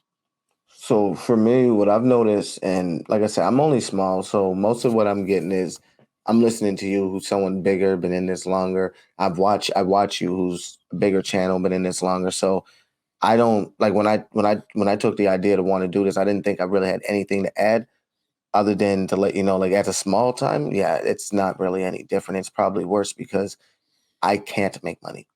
So me doing this and doing it daily and letting people know, like, I'm not looking for you to donate. Just subscribe and join the Discord, become part of the community, help us grow, let YouTube notice us. You know, like that's that's my whole thing. And even saying that shit, like I've had people ask, and it's like, no, you don't have to donate. Like, don't feel that way. Like the servers are gonna get paid regardless. They're like, oh, well, just let me know. And it's like, yeah, that's not to me. I don't want a donation that way, you know. And it's not a bad thing. I'm just saying, like, if you feel like doing it, you'll just do it, and it'll pop up on the screen, or I'll find out later, and I'll be like, all right, cool. And those ones, I've had those happen. But what I'm saying is, as far as making money, as far as being able to turn this into something that you can go full time, I don't really think that that's really something anybody should look at. If you're looking at like YouTube to pay you, don't strive for the 1,000 right away. And that's one thing I started to learn once I started getting sponsorships that want to appeal to communities. Build a community, you know, build a Yep. community and have it Yep. interactive, even if you just got to give out good morning every day. Yep. You know, Yeah, and to be honest with you, as far as like to break it down to brass tacks though, like even if you're monetized with like Google AdSense, like the ads like running you know, ads on your videos, the gaming, I mean, and these studies have been done like wide up and down of analytics, like the amount of money that gets paid out for advertisements via gaming is considerably lower compared to just about every other genre on this platform. So like, for instance, like the CPM on mine, which I mean, I don't care talking about, is about a little over $3. And what that means is that you generate $3 per 1,000 views on the channel. yeah, And that's before YouTube takes their cut. And that's also before taxes get taken out of it. So like, I definitely feel, and I think this is where a lot of content creators have picked up on this, right? So they use things like Patreon. Patreon don't care how many subscribers you got. Like, I mean, you can set up Patreon tomorrow. Yeah. And then they do things like maybe they start a merchandise thing. Like you can go to Teespring and create, you know, shirts or coffee mugs or whatever and post links for that. So that's how they're making money, right? And then obviously, you know, if you get bigger, you know, sponsorships or something like that could potentially lead to it as well. But ad revenue solely is definitely not what it was. You know, people were making money hand over fist, you know, again, 10 to 15 years ago. It is definitely not the same with ad revenue now, especially in the gaming genre, at least from what the people that I talk to and the research that I've done. But yeah, I think it's frustrating. It is frustrating to a degree because you feel like, and I was there too, like you dedicate this much time to something, and when you're not even considered to have any sort of that reward, it is kind of a bummer, if that makes sense. Yeah, it does. I personally, though, I would say, I think as far as that, like I was lucky to, I'd say a month into streaming consistently. It may have made me look good. I don't know if somebody's seen it or how I ended up getting it. And, but like like I said, I've been getting sponsors monthly. I had one sponsorship where they wanted people to buy stuff, and I just rejected it. I declined it because I was like, hold on, what about the young guys? I'm not telling them to ask their mother and them feel like, well, I didn't take part. So I declined it and was like, you know what, this doesn't work for my channel. I have younger people on there that they shouldn't have to buy things. But I would say I get US money, and you guys know your money is a little bit more valuable than my Canadian money. So, you know, the money I actually make a month, I would say it's not made by me, it's made by the community. I don't get to keep it, but gaining some sort of revenue because I think it's more about the community that I have. I've had people that I don't know if they're scam artists or not, but they wanted to promote me, but they wanted me to promote them. Like, you didn't give me a shout out on your videos, and if you can get 3 people to want to help me out, I can do a free promo for you. It's like, buddy, you're asking me to promote you. You're the promoter. You're asking me to promote you to get promoted? And the weird thing, I think the other thing is you don't know the person, right? Like you don't know. Like it's especially unfortunately today's world. Like you're like, I don't know what this person's intentions are. Like I it's not like you've known them for 5 years and they said, hey, let's work this thing out. And that's essentially what I told them when I tell them, like, the better way to go about this, especially if you're a business person, is you join the community. You make relationships. You actually let people get to know you. Maybe help somebody out, and they'd be like, hey, how the hell did this happen? And you're like, well, I did this and I did that, and it gained a little traction on your channel, man. You're welcome. Then I jump on and automatically shout you out for it. So you don't need to ask for that. And it's not a relationship that needs to be agreed upon with handshakes and contracts. It's a relationship that develops because one person genuinely wants to help somebody out. For sure. And those relationships are way easier to develop and are able to go forward with than what the relationships you make when you're trying to tell someone to buy my product and I'll do this for you. That's a quid pro quo. And I think that mentality works on a lot of different aspects in the world. I don't think it actually works on content creation. I think that collaboration, like you talked about, I think that is probably the key. Yeah. Like I said, there's somebody in my community, I feel like we do a lot of great work together because naturally we can rub off on each other's jokes a lot. And, I can tell, like, there's never no dead air. There's always a joke. There's always laughter. There's always banter. And when it's time to, buckle down and get serious, we buckle down, we get serious. And, people are doing that. Like I said, with the boss fight, we end up going in with no dinosaurs in the tech boss and saying, you know what, we're here now. We might as well just thug it out. And they ran around on foot because they weren't smart enough to bring tech gear. I love tech gear. I love flying around like I'm freaking Iron Man. So, But that camaraderie works and people see that. Exactly. And I feel like, trying to keep that going was another good thing that, you two are two streamers together and you guys stream together and you guys are playing the game together. Oh, and you got a joint Discord and you're both on these. And most people ask, what server do you guys play on the most? All of them. Because we got content on all of them and we're doing content on all of them. So I think that helped grow it a little bit more. So as far as finances, over, like, I'd say the last 3 months out of the 6 that I've been doing it, it started to become a better balance of being able to pay for the servers and not asking the subscribers to do anything. That's a good feeling. It is. And it is. And the best part about it is it's only little mobile games that they're asking people to play. Yeah. Which is, we play video games anyways. Let's just stream it, play it together, and let's bang these goals out together. And as a community, let's talk about what server we want next because, hey, we already beat the goal. We took care of everything. We did our work for the month. Now let's go have our fun for the next 25 days until we hopefully get another sponsorship and we can do it all over again. And I literally tried to tell people in the beginning, like, just let's do it that way. And only one person was like, you know what? Yeah, let's do a joint Discord and let's set up a server and let's go that route. And I mean, it's been a success. And I don't know if this is, for me, it's a success, but shoot, I'm having a hard time saying that word now. I'm sounding like you have. But I had to do it, buddy. You're fine. I'd say in about 5 months, we were able to get about around 120, maybe 150 Discord members. I'd say in and out, we're hovering at 120. My channel went from under 100 subscribers to 320. Their channel went from, I think it was 100 subscribed from maybe 100, maybe a little under 100 to 230, 240. So like the growth that I see is there, but sometimes it feels like snail growth. But some days you'll turn around and be like, really? Yeah. Really? I'm getting 18 like 15 likes a stream is now my average when I couldn't even get a freaking comment on a video.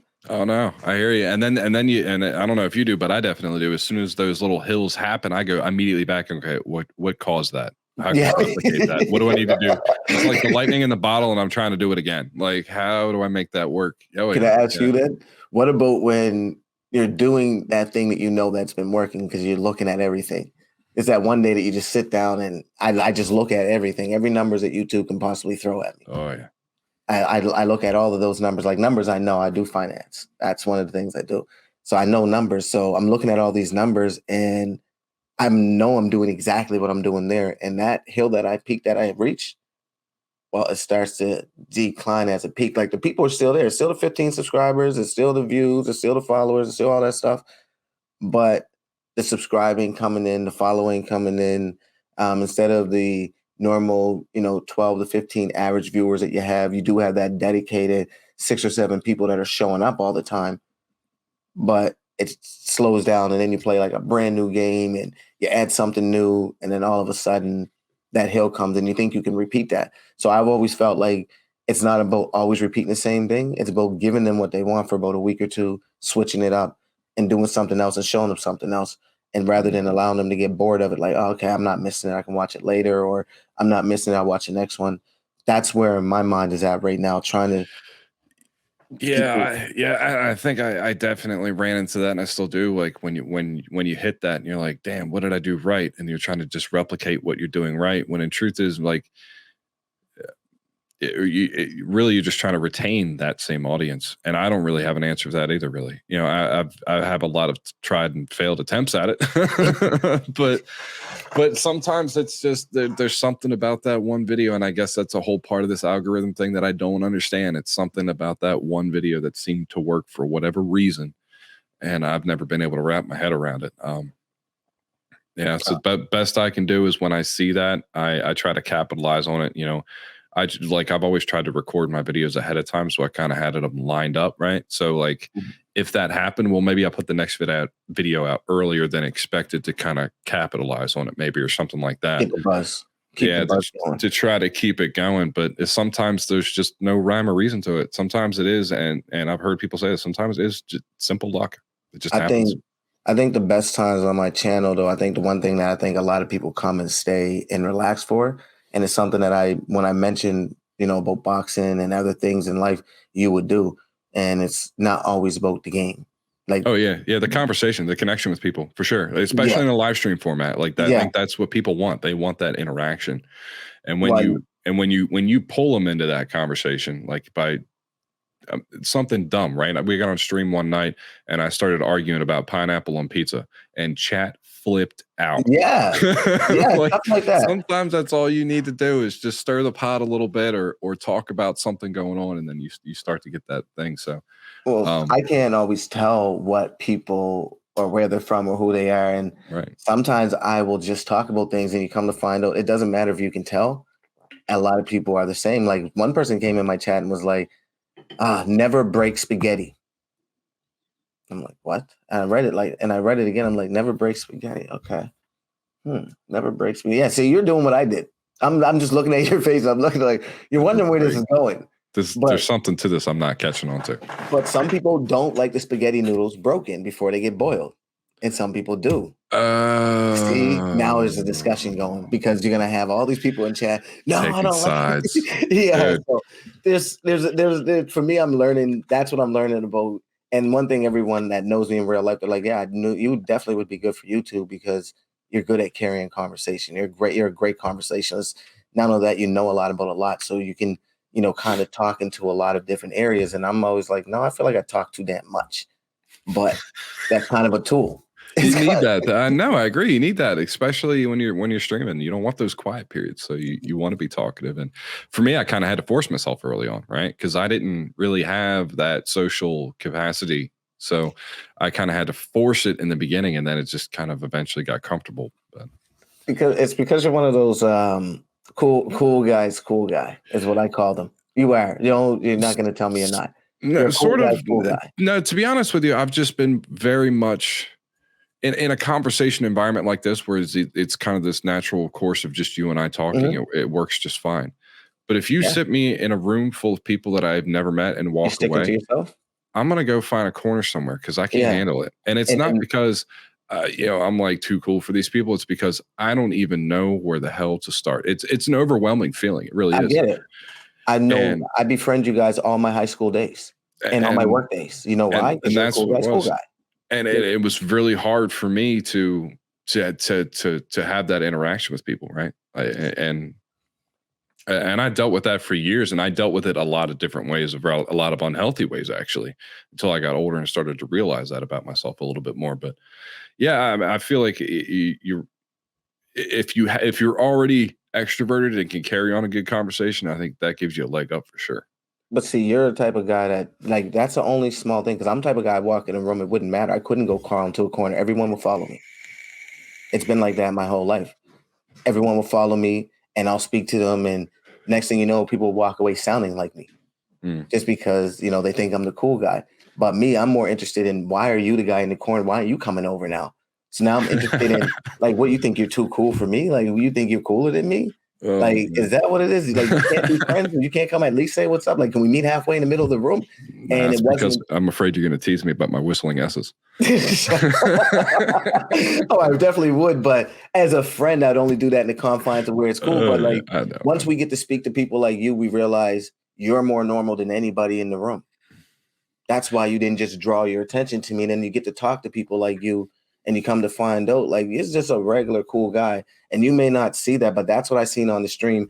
And that's why people that take time to get to talk to you, they walk out of that room instead of looking at you like, oh, he's a jerk. Because I won't lie, man. I've been in the streams. I could see you coming off like, you know, okay, whatever, fuck off. But I've been very genuine about that too. yeah, but that's not who you really are if people actually stop and be regular human beings. Yeah, not really. Yeah, I have a simple cardinal rule, and that's just don't be a dick. Yeah. Oh, well, that's like a saying on your channel. I don't know why you don't have a t-shirt made of exactly. that. It's just don't be a dick. If you're not a dick, we're going to get along great. The Why minute you don't you have decide a to be a t-shirt? dick is the same, because I can be a petty ass motherfucker if I have to be. So if you want to be a dick, okay, cool. I'm going to be a dick too. We're going to see how this goes. Why not make a t-shirt though? You say that all the time. And man, it's just, it's so simple. but yeah, I do say all that because there's a lot, like I said, you may not seen it. You may not even see my channel because how small it is. But if you watch a lot of things and even see in the Discord, man, I'm telling you, you'll see a lot of it was mimicked from you. I do thank you a lot. And I don't, you know, promote your channel or say enough about your channel. And I don't even think it's a threat. Like, most people don't want to shell people out when they're smaller because it's a threat. And it's like, to me, it's not a threat. I only want genuine subscribers. So it doesn't matter. Don't go subscribe and come and be a part of your community, but still merge with mine. And like, it's like how you said, the merging part. So it's not that. I just, sometimes I'm so busy going through everything.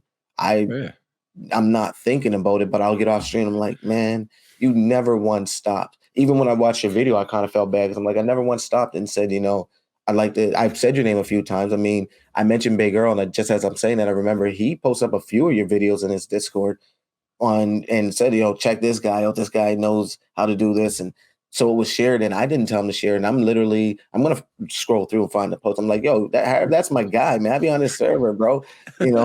But trust me, man, like, if there's anything I could say as a content creator, man, get back to the streams, man. The streams are cool, and the review videos, man. They're cool, and they gotta grow some content. Trust me. Yeah. I really haven't made up my mind one way or the other. Like, I really haven't nailed that down. I think eventually I'd like to start going back and doing probably live streams here and there, but it's probably not going to be quite as often. One stream a week, one video a week. Yeah, I'll be honest. I've been enjoying my free time. I've gotten so much more shit done around my house in this last like 2 months. I've got house projects done. Like, I've just been so much more organized. I get it. I mean, I'm at the cusp of being in the middle, and I'm like, man, I can't quit now because I'm so close. Yeah, but for sure. I can't keep putting everybody through this because I'm still so far away. And yeah, we make revenue, but that's not the point. The point is grow community, get the monetization, reach the goals. Like, we just beat our milestone on Twitch for 42 followers. Not a lot. Hey, man. But I find Twitch to be hard to get people to watch. It is. Well, I mean, statistically, if you look at, I mean, I don't know if up until about last year, it was like this. If you look at the analytics on Twitch, the majority of people on Twitch are actually streaming on Twitch. Mm-hmm. Exactly. So it's hard. Both areas are heavily saturated, especially these days. Google's the like center of it. It's like, I mean, YouTube is like a Google. Yeah. I mean, it's owned by them. And the search and the algorithms there, that search engine optimization is there. I think discoverability sometimes is a little bit easier on YouTube, mainly because you can search for something on YouTube and find the results of that search. Yeah. You can't do that on Twitch. And I mean, people been watching movies and TV and pirated and stuff. And like, YouTube just seems to me like that's always, for the longest time, been a go-to for people first to see anything, and then Twitch second, so I do understand it, which is why I said I do stream on both for that reason. Like, okay, then I look desperate. Go find someone that doesn't at this point. Yeah, I think that's just a matter of opinion, right? Yeah. Like, I feel like, and you can, again, you hear somebody say that, but it's hard to know, unless you know the person personally, it's hard to know, is that really what they mean? Or did they mean that they don't want to come across as desperate, so they don't do it? you know. Yeah. So it's 6 and 1, you know, half Or dozen, you you look know. at it this way: what they eat don't make you shit. True. You know what I mean? So at the end Very of the true. day, what he does, what I do, are two different things, and this is why the world is great. There's lots of variety. For sure. Like, let's all share. Like, I see people all the time and say, you know, thanks for letting me cross the street. Hey, the world is to be shared. The air is to be shared. I don't own a monopoly on it. The most I can do is be kind about it. It's so much easier. I don't get into fights. I don't get bad looks. I don't get negative energy. And the same with my stream. I'm very nice when you come in. It's so much easier to be nicer to you because you're only Yes. going to be polite back. But Yep. if you're going to be a jerk, and you're gonna have a hard time, and you're going to give me a hard time, and that's easier for me to walk away. So I personally, I don't take too much to what anybody says. Sometimes I feel like people may throw a shot. I'll ask them directly, like, was that a shot, bro? Come on, cuz. Was that a shot, cuz? Seriously? But if it's not, then it's not. And Right. I'm respectfully like, okay, my bad. I just, you know, I'm just not like that. I don't put up with people's shit. I don't let people just punk me around. This is my community. I'm here to protect it. But even in real life, I'm like that. But I'm not never looking for trouble. I'm probably one of the people that would say hi to you and help you out in the middle of the day before I would want to create a problem with anybody. And I don't understand how all that negativity comes here. Like, I don't get that much, but I do hear a lot of people saying like a lot of negativity comes in streaming. Oh, How, I think it's kind of, and it kind of applies anywhere in life. I think the bigger and better you get at something and the more noticed you are, the more people line up to want to see you fail. yeah, And there's something weird, this weird fascination with watching the fall of someone, that they start to shit talk them because they're as big as they are. Like, I would venture to bet, like, I mean, you take like somebody like Mr. Beast, the biggest YouTuber on this platform, right? I guarantee if you could figure out a way, God, it'd probably take forever to go through all of the comments that guy has on his video. There's probably a lot of assholes, mm. you know, and I think that's because for some there's a strange morbid fascination with watching somebody fail when they're trying to do something, and I've never understood it. I'm kind of the same mind as you are. I think positivity is contagious. I think we need more of it. But yeah, there's some people out there that are just negative for the sake of being negative, and you know, maybe that's because they're unhappy in their own life. Who knows? I try to just I try to walk away from it. Sometimes I let it get the best of me and let them have it. But yeah, it is what it is. It's just, you know, people are a mixed bag, and you just got to make the best out of it. You know. Yeah, Yeah. but that's small people need to mess with giants, you know. Yeah, that's true too. It's Yeah. how you feel bigger. It's how you feel better. Sometimes. I don't even know Mr. Beast. I was told my children watched him. I don't know him. I never watched it. I'm really not a starstruck kind of person. I'm also not a, oh, this is great, let's do it type of person. Like, oh, this is really great, we should all try. Why? Because it's great. You know I what I think mean? I saw some funny ass videos that he did that I thought were funny, and that's really the only reason I know who the guy is. I think I watched a podcast when he was on. I think he might have been Joe Rogan. I might have watched a podcast with him. Yeah, but trust me, like I even say to a lot of people, a lot of you guys seem to be more into the live stream and the content because I didn't even get into it till I started watching. I would never even have known or even have thought about it. When I realized how easy it is to upload a video, I was like, really? Oh, you guys are lucky we didn't have this when we were younger. Yeah, right. Like, you guys don't realize, well, we were able to make friends without having ICQ. Before ICQ came along, we were able to have friends before Messenger came along. Yeah. We knew how to go knock on a door and get muddy and become friends. You guys had to do it over likes and statuses and clothes and fashion. Trust me, you guys would not want us to have a camera and be able to upload to the world all of our greatness. Oh yeah, they'd be shut down. Oh man, I'd be so much my different of a God. person. Like, really? Yeah, for sure. I got to learn this. Like you say, you started this at 19. Man, the type of talent I was, I think I would, if I was able to use this and film my day-to-day life and the things I do in day-to-day, Oh especially yeah. as a Canadian, like every time I talk, you guys, none of you guys ever realize I'm Canadian. I'm I Canadian. honestly I didn't realize it until I think I watched one of your videos and realized you were. I didn't know you were. What I I had no idea. Did I say a boat? I think you actually specifically said something about being in Canada, and I was like, Yeah. oh, okay. But like, it's because where I'm in Canada, this is everybody's accent. Gotcha. Now, you go to any other province outside of mine, and I'm on the farthest east you can get, Atlantic time, Maritimes. Everybody else does have that, you know, kind of French, kind of foreign accent. So it's like, It's kind of different here. It's a little bit different here, but like being Canadian, that's one thing I do find strange. Nobody never really asks me, but like, does it ever throw you off when people are like, "Oh, you're from Canada?" Yeah, dog, I'm from Canada. It's cold 7 times a year here. Yeah, I'm from Canada. But like it throws people out there like, man, you sound like you're from down here. It's like, really? Yeah, I mean, we're really not that far away. I mean, we're neighbors, so. Shit, border. I think you're not in Australia. You know what I mean? Like, I think it was a little bit closer. I think it was your channel. One day I was like, yeah, we're all American. And I said something about like, yeah, I'm in Canada. You're like, well, that's not American. I mean, you're not American. And I'm like, yeah, Canada is a geological landmass. And you're like, oh, yeah, you're right there. Fair enough. Right there. Fair enough. Yeah. I sit like, corrected.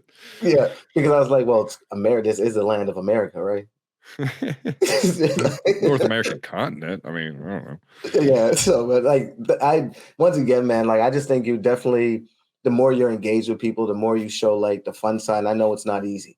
Trust me, it's not easy to show your fun side, especially now if you just, had a bad day at work. Wife was on your back earlier this morning. You didn't even get a chance to make things right with her. The children weren't listening. And now you got to jump on a stream and play a game you probably really didn't want to play because it's not your favorite, but it's the game that everyone wanted to see. Yeah. It's not always easy to get that personality. And you feel like, and I think you paused there. Something cut out. Am I back? Yeah, you're good. Okay, I don't know what happened there. What I was saying is I think that, and I don't know if you felt this way or not either, but I feel like there's definitely been times where I didn't want to stream and I like really thought long and hard about canceling it, but I started recording it anyway. And like 15 minutes in, not even 15 minutes in, like 10 minutes into it, I'm like, I don't know what the hell I was thinking. Why was I thinking about canceling this? I'm actually having a lot of fun. Every time. I was just talking to one hater about that. The other person I work with, shout out to her too. She be helping me out in the community huge. Like she was able to figure out a lot of things with the ARC servers and all the other stuff. Daisy, she was able to mod Daisy and get that exactly the way we all wanted to. And Daisy is not easy.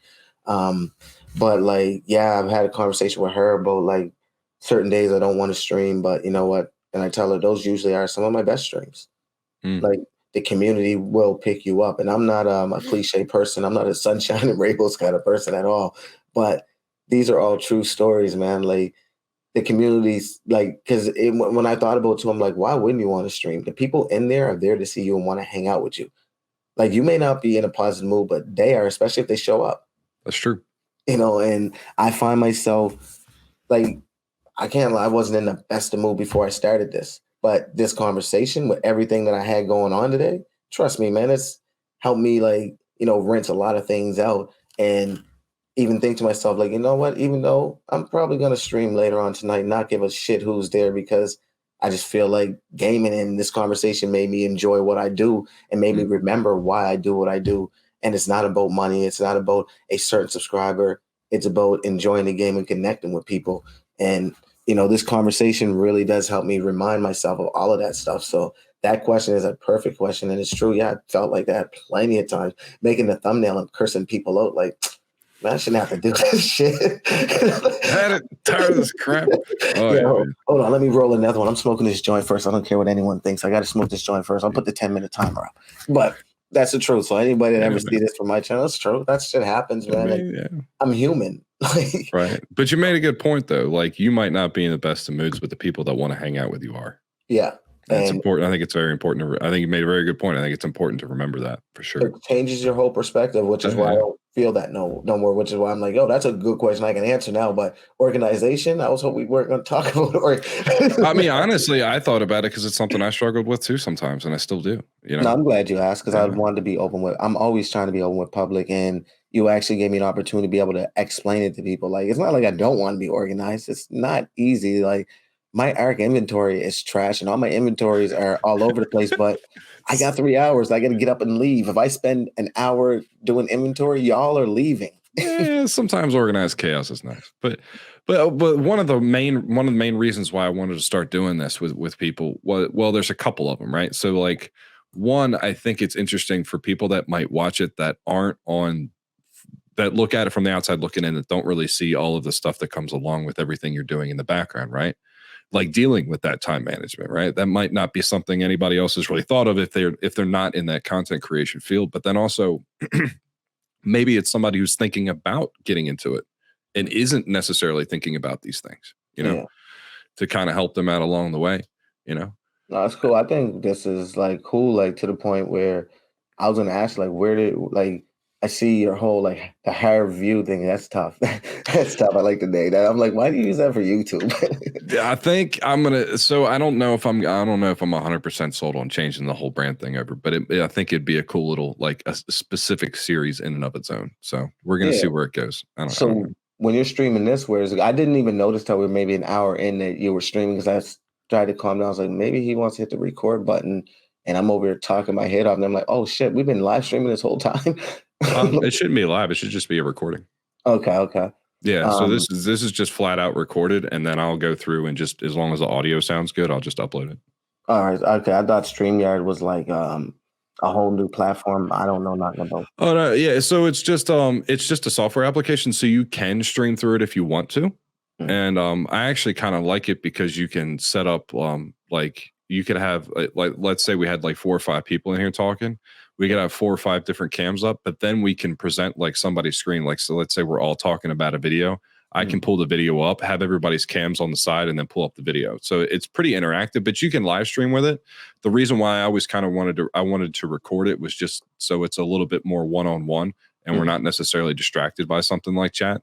And then also it gives me time to like give it a once over, make sure the audio sounds okay, and then just upload it afterwards.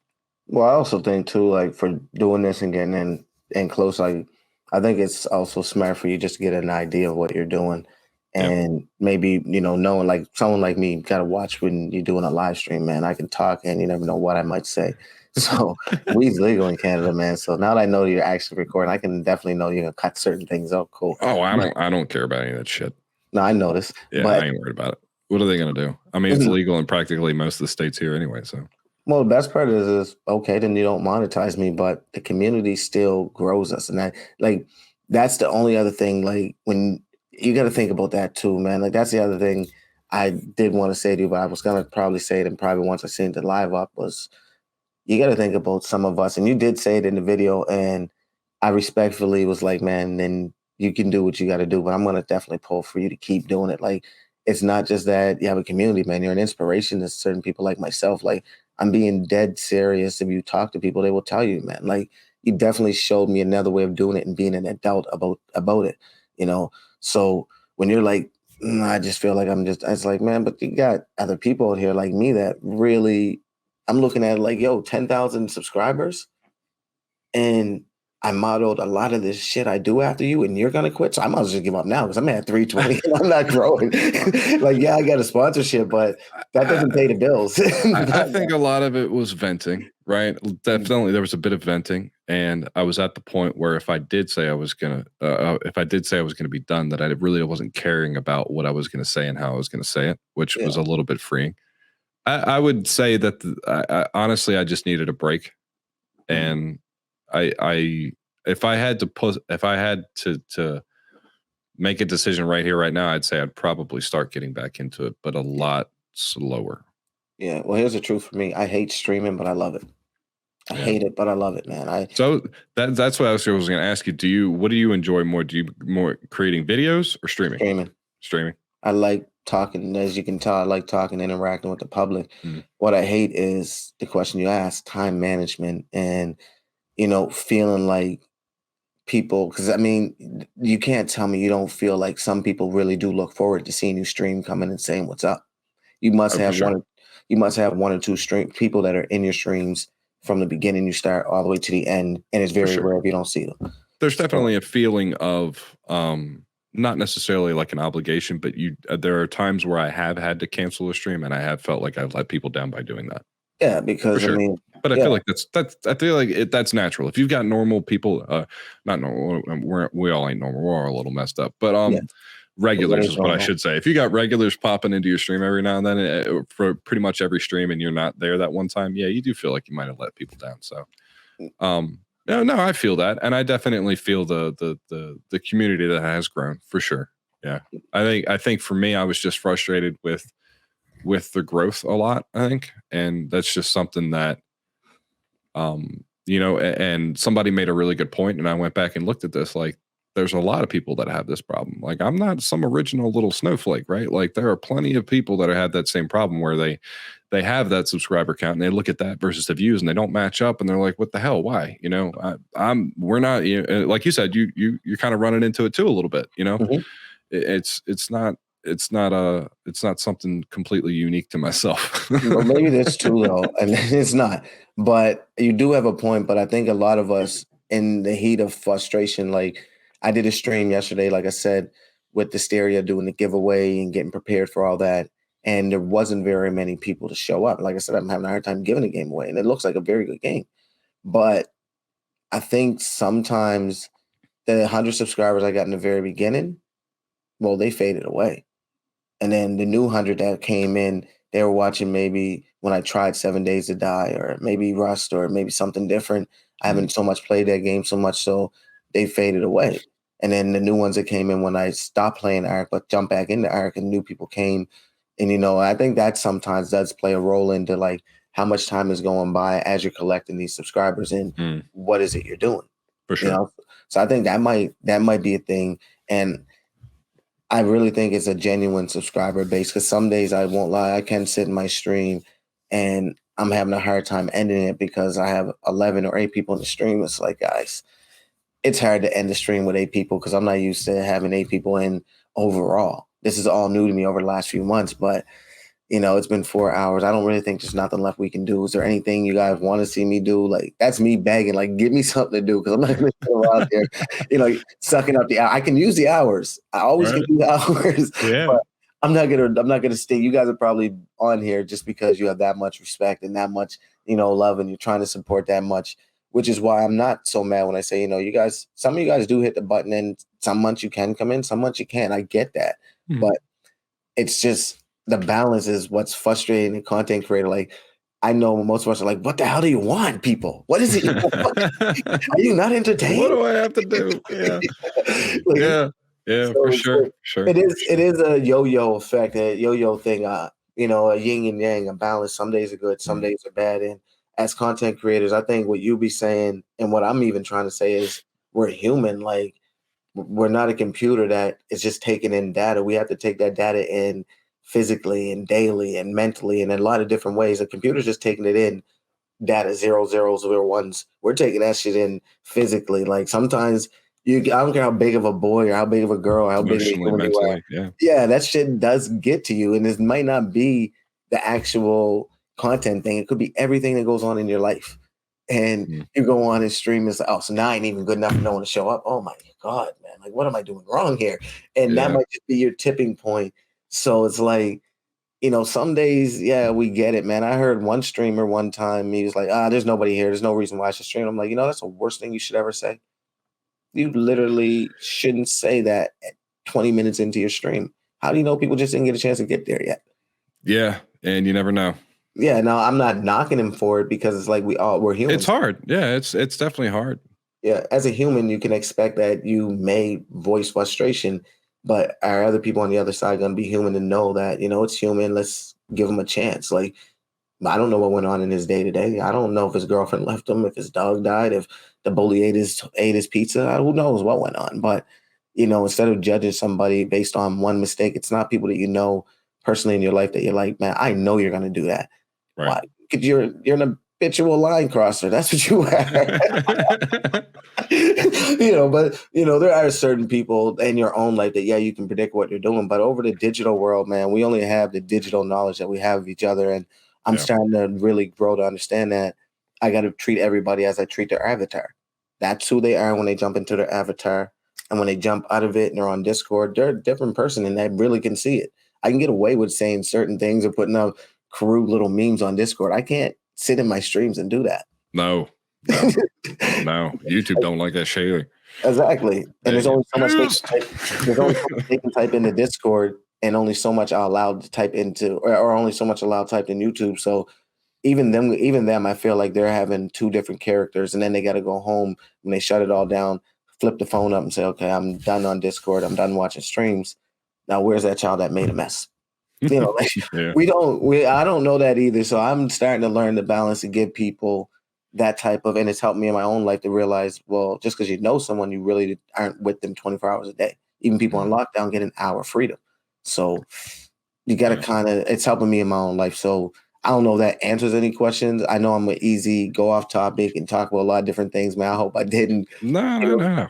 I feel like it's a lot to edit when I'm talking. It's a lot to edit. Like, see, that's the other thing. I'm totally fine with a lot of this being long form anyway. So, I mean, if it ends up being longer, I'm not particularly concerned with it. I mean, I will say it's getting late, so we are probably going to end it here soon. But I knew I had one last question. This is something that I think I want to use as a reoccurring theme to kind of ask anybody that I talk to, especially other content creators, right? Like, and that's sort of because this answer is definitely individualistic, right? So, if you had an end goal in mind as far as what you truly wanted to accomplish, like something like this on this platform, and you could snap your fingers and you're there, like right now, what does that look like? Creating something globally good in the world, just putting something back good in the world. And I don't mean to sound cliche or even sound big-minded, but I've already done it. And the community I have where everybody's usually happy, friendly, seems like a friendly place for everyone to go. I felt like I did in life when I was younger. I did put a lot of negativity in the world, and I'm actually able to do something that's very positive. And to be able to say, yo, you're the guy that put all that positivity there, or you're the guy that's the reason for how all this came together, or these people were able to form relationships. That's something you can't imagine. Like, to create that's way beyond what I thought I could do. And that was a goal that came once I realized that, like, yo, I brought all these people together to be friends and all these content creators together to share content. And I'm the one with probably the least amount of, viewers, subscribers, but, to be able to create that is what it would look like. Just something good in the world. I would say, oh, well, a big platform, that's a lie. I just want to be able to put something good in the world and have a memory of, hey, he did this, because we're all going to die. And what do you leave behind? It's great that my children have great things to say, but the world also needs to have a story for me too, because like they say, we're all a performer on the world stage. So if somebody in the world can say, hey, he was a good guy, he put this together, or even if it's 30 people 40 years from now in memory of the Butch Cassidy, whatever, I'm cool with it all, and it's represented with something good, because in my world, nah, man, there's some things I'm actually related to doing some things I'd rather not people know. So, to change your life and also learn a new tool, and learn that new tool at such an old age to be able to put some positivity back in the world. It's hard, man. That's all I want. That's all I really want out of it. That everything else is just natural, man. Everything else will come natural. I have a job, or I have ways of making money. I'm not worried about YouTube making my money, and I think going in there like that is just, if you have no money and you want to start off making money by using YouTube, you're crazy, man. You're crazy. It's gonna be hard right now, but I like what you said. I think it becomes there comes a point where it clearly becomes more than just hanging around playing video games. Yes, 100%. And for some people, it's a safe place. And I've had inbox messages of how this place, they had no friends, or this place gave them friends. They didn't think people would actually talk to them, not even on other Discords or on other channels, but in my channel, they feel like they count, they matter. So that's a thing that's like, wow. Yeah, you never know how important that is to somebody either. Yeah, exactly. And I went from being a bully that made people not want to come to school to a guy. The difference, so like all that stuff it feels good, man. It really does, and that's all I really want is something good out of it. But for sure, I can respect that. I respect that, and I think it's wonderful that if that's it's almost like you have to define what success is for you, right? And for some people it's A, for some people it's B, for some people it's C. And it seems like I like the way that you measure that by leaving that positivity around, because not only is that a very humble way to look at something, and I don't think humility is necessarily something you could have too little of or too much of, right? Like, I don't hear anybody say, oh, that dude's okay, but he's too humble. Like, I don't hear anybody say that shit. But then also, it keeps things on a level playing field, right? Like, if you, like just what you said, if you keep that as the measurement, if that's the baseline, pardon me, but that applies to, like, that means that you could be just as more than or less successful than anybody else on the face of the earth. Doesn't matter where they come from, what their financial situation is. None of that shit matters. It's a realistic goal. So I like it. I know, and I wholeheartedly agree I just feel like it's a realistic goal. For sure. Yeah, absolutely. Absolutely. And it's a good one. It's a productive one. Yeah. As well, like when I look at it that way, I just see that people rather be a part of that, even if they're negative.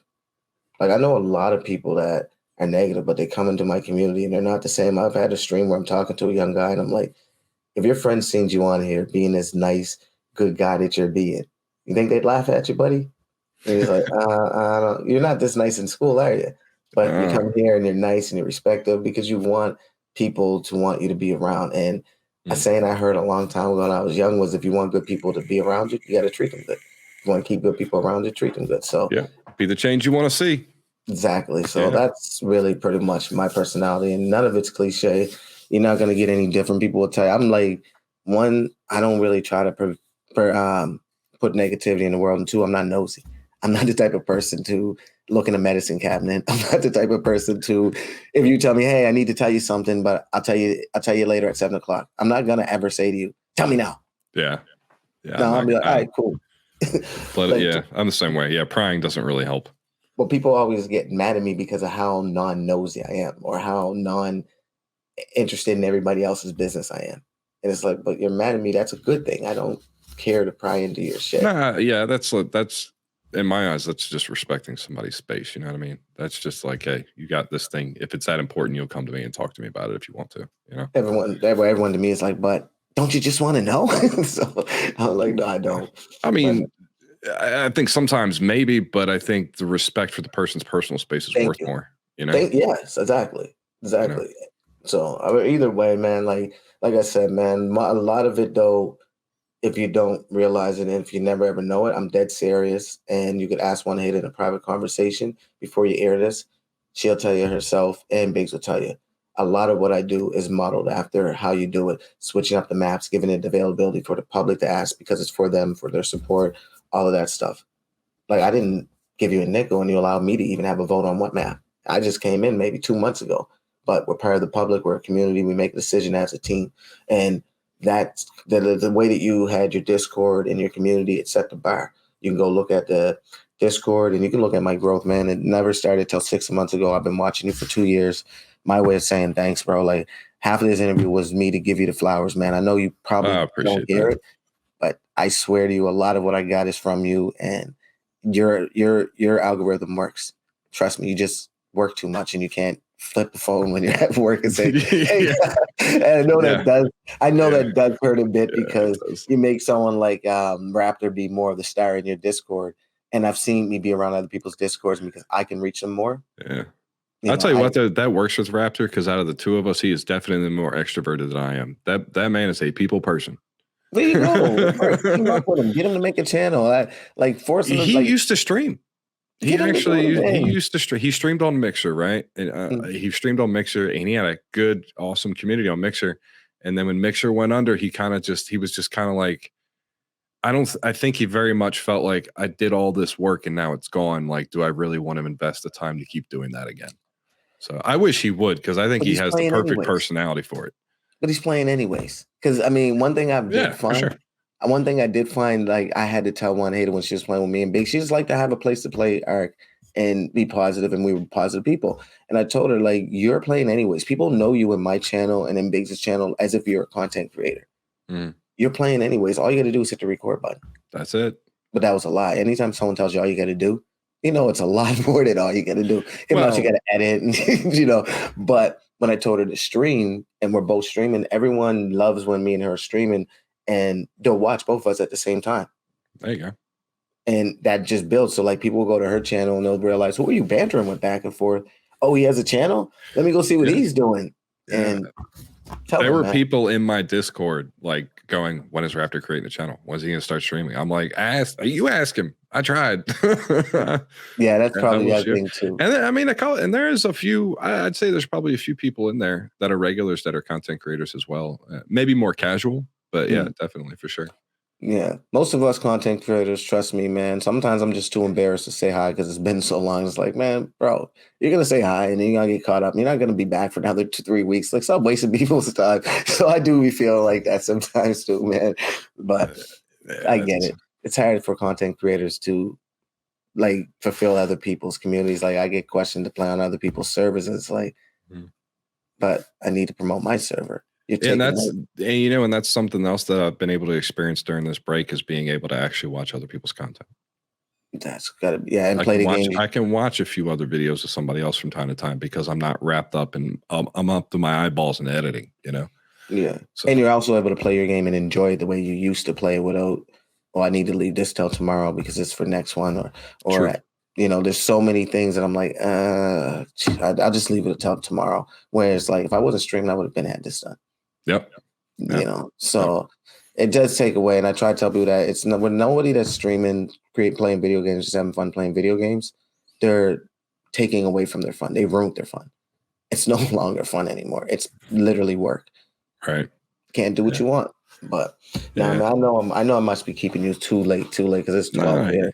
Yeah, I'm gonna pack it up. 5 a.m. comes early. So shit, you're crazy, man. I gotta get up at 7. No, worth it. This is a really good conversation. I'm not putting a time limit. When I have these with anybody, I'm not putting a time limit on it. Like if the conversation's flowing, it's flowing. But yeah, I mean, I really appreciate it, man. I think we had a good conversation and a lot of things. And there were some things that you talked to me about that I didn't even really wholeheartedly think about until you voiced it. And I think that's good. I think all of us, regardless of whether you're creating content or not, I think there's something you can learn from everybody. So yeah. No, I didn't mind doing it. I mean, I personally was like, man, I don't know what I can bring to the table because I mean, I have a small channel. There's really nothing I can say to him that he probably hasn't been through or seen.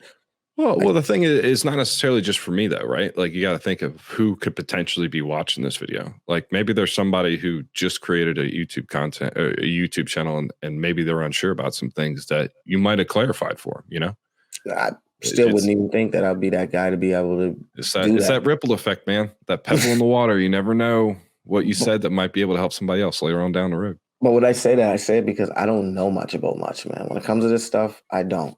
I really don't.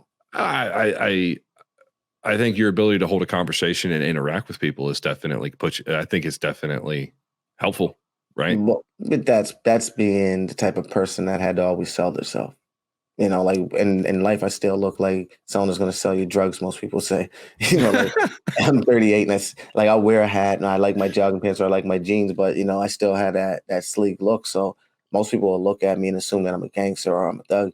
And then they hear my level of knowledge, my level of conversation or articulation, or even the words that I can put together. And it's like, oh, I thought you were a gangster. I didn't think. And it's like, I thought you just got out of jail. Yeah, serious though. Like, but it's like, man, that's you judging the book, man. Like, get to know the person. So for sure, I've definitely learned to have to be able to speak. Like that's the only tool I've ever felt I had was I grew up poor with nothing. So if I wasn't selling myself, or I wasn't able to talk you out of the quarter and take the nickel, then I mean, I guess we didn't eat today. So, I think the ability to communicate effectively is not as common as it probably should be.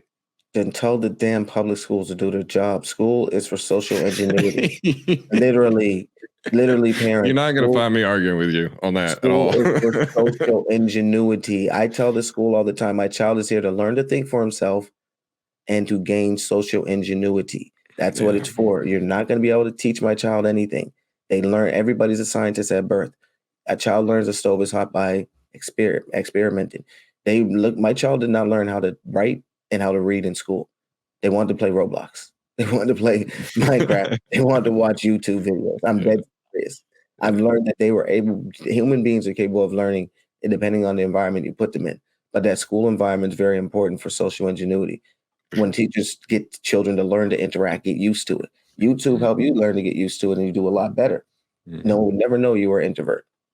If you're like me, you can tell, but you wouldn't tell by this conversation. So definitely, man, it's definitely tell the schools to start doing their damn job.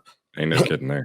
All these participation boards and children are still introverts. It doesn't make any sense. Man, I got nothing. I got absolutely nothing. I'm in the same boat you are. I'm asking myself the same questions. Exactly, man. You just got to read and study their program, man. But it's up to you, man. I do everything to make sure I feel comfortable when I wake up and I feel comfortable when I lay down. If I don't feel that way, then my day is not done and I keep going. Yep, something ain't right. I hear you.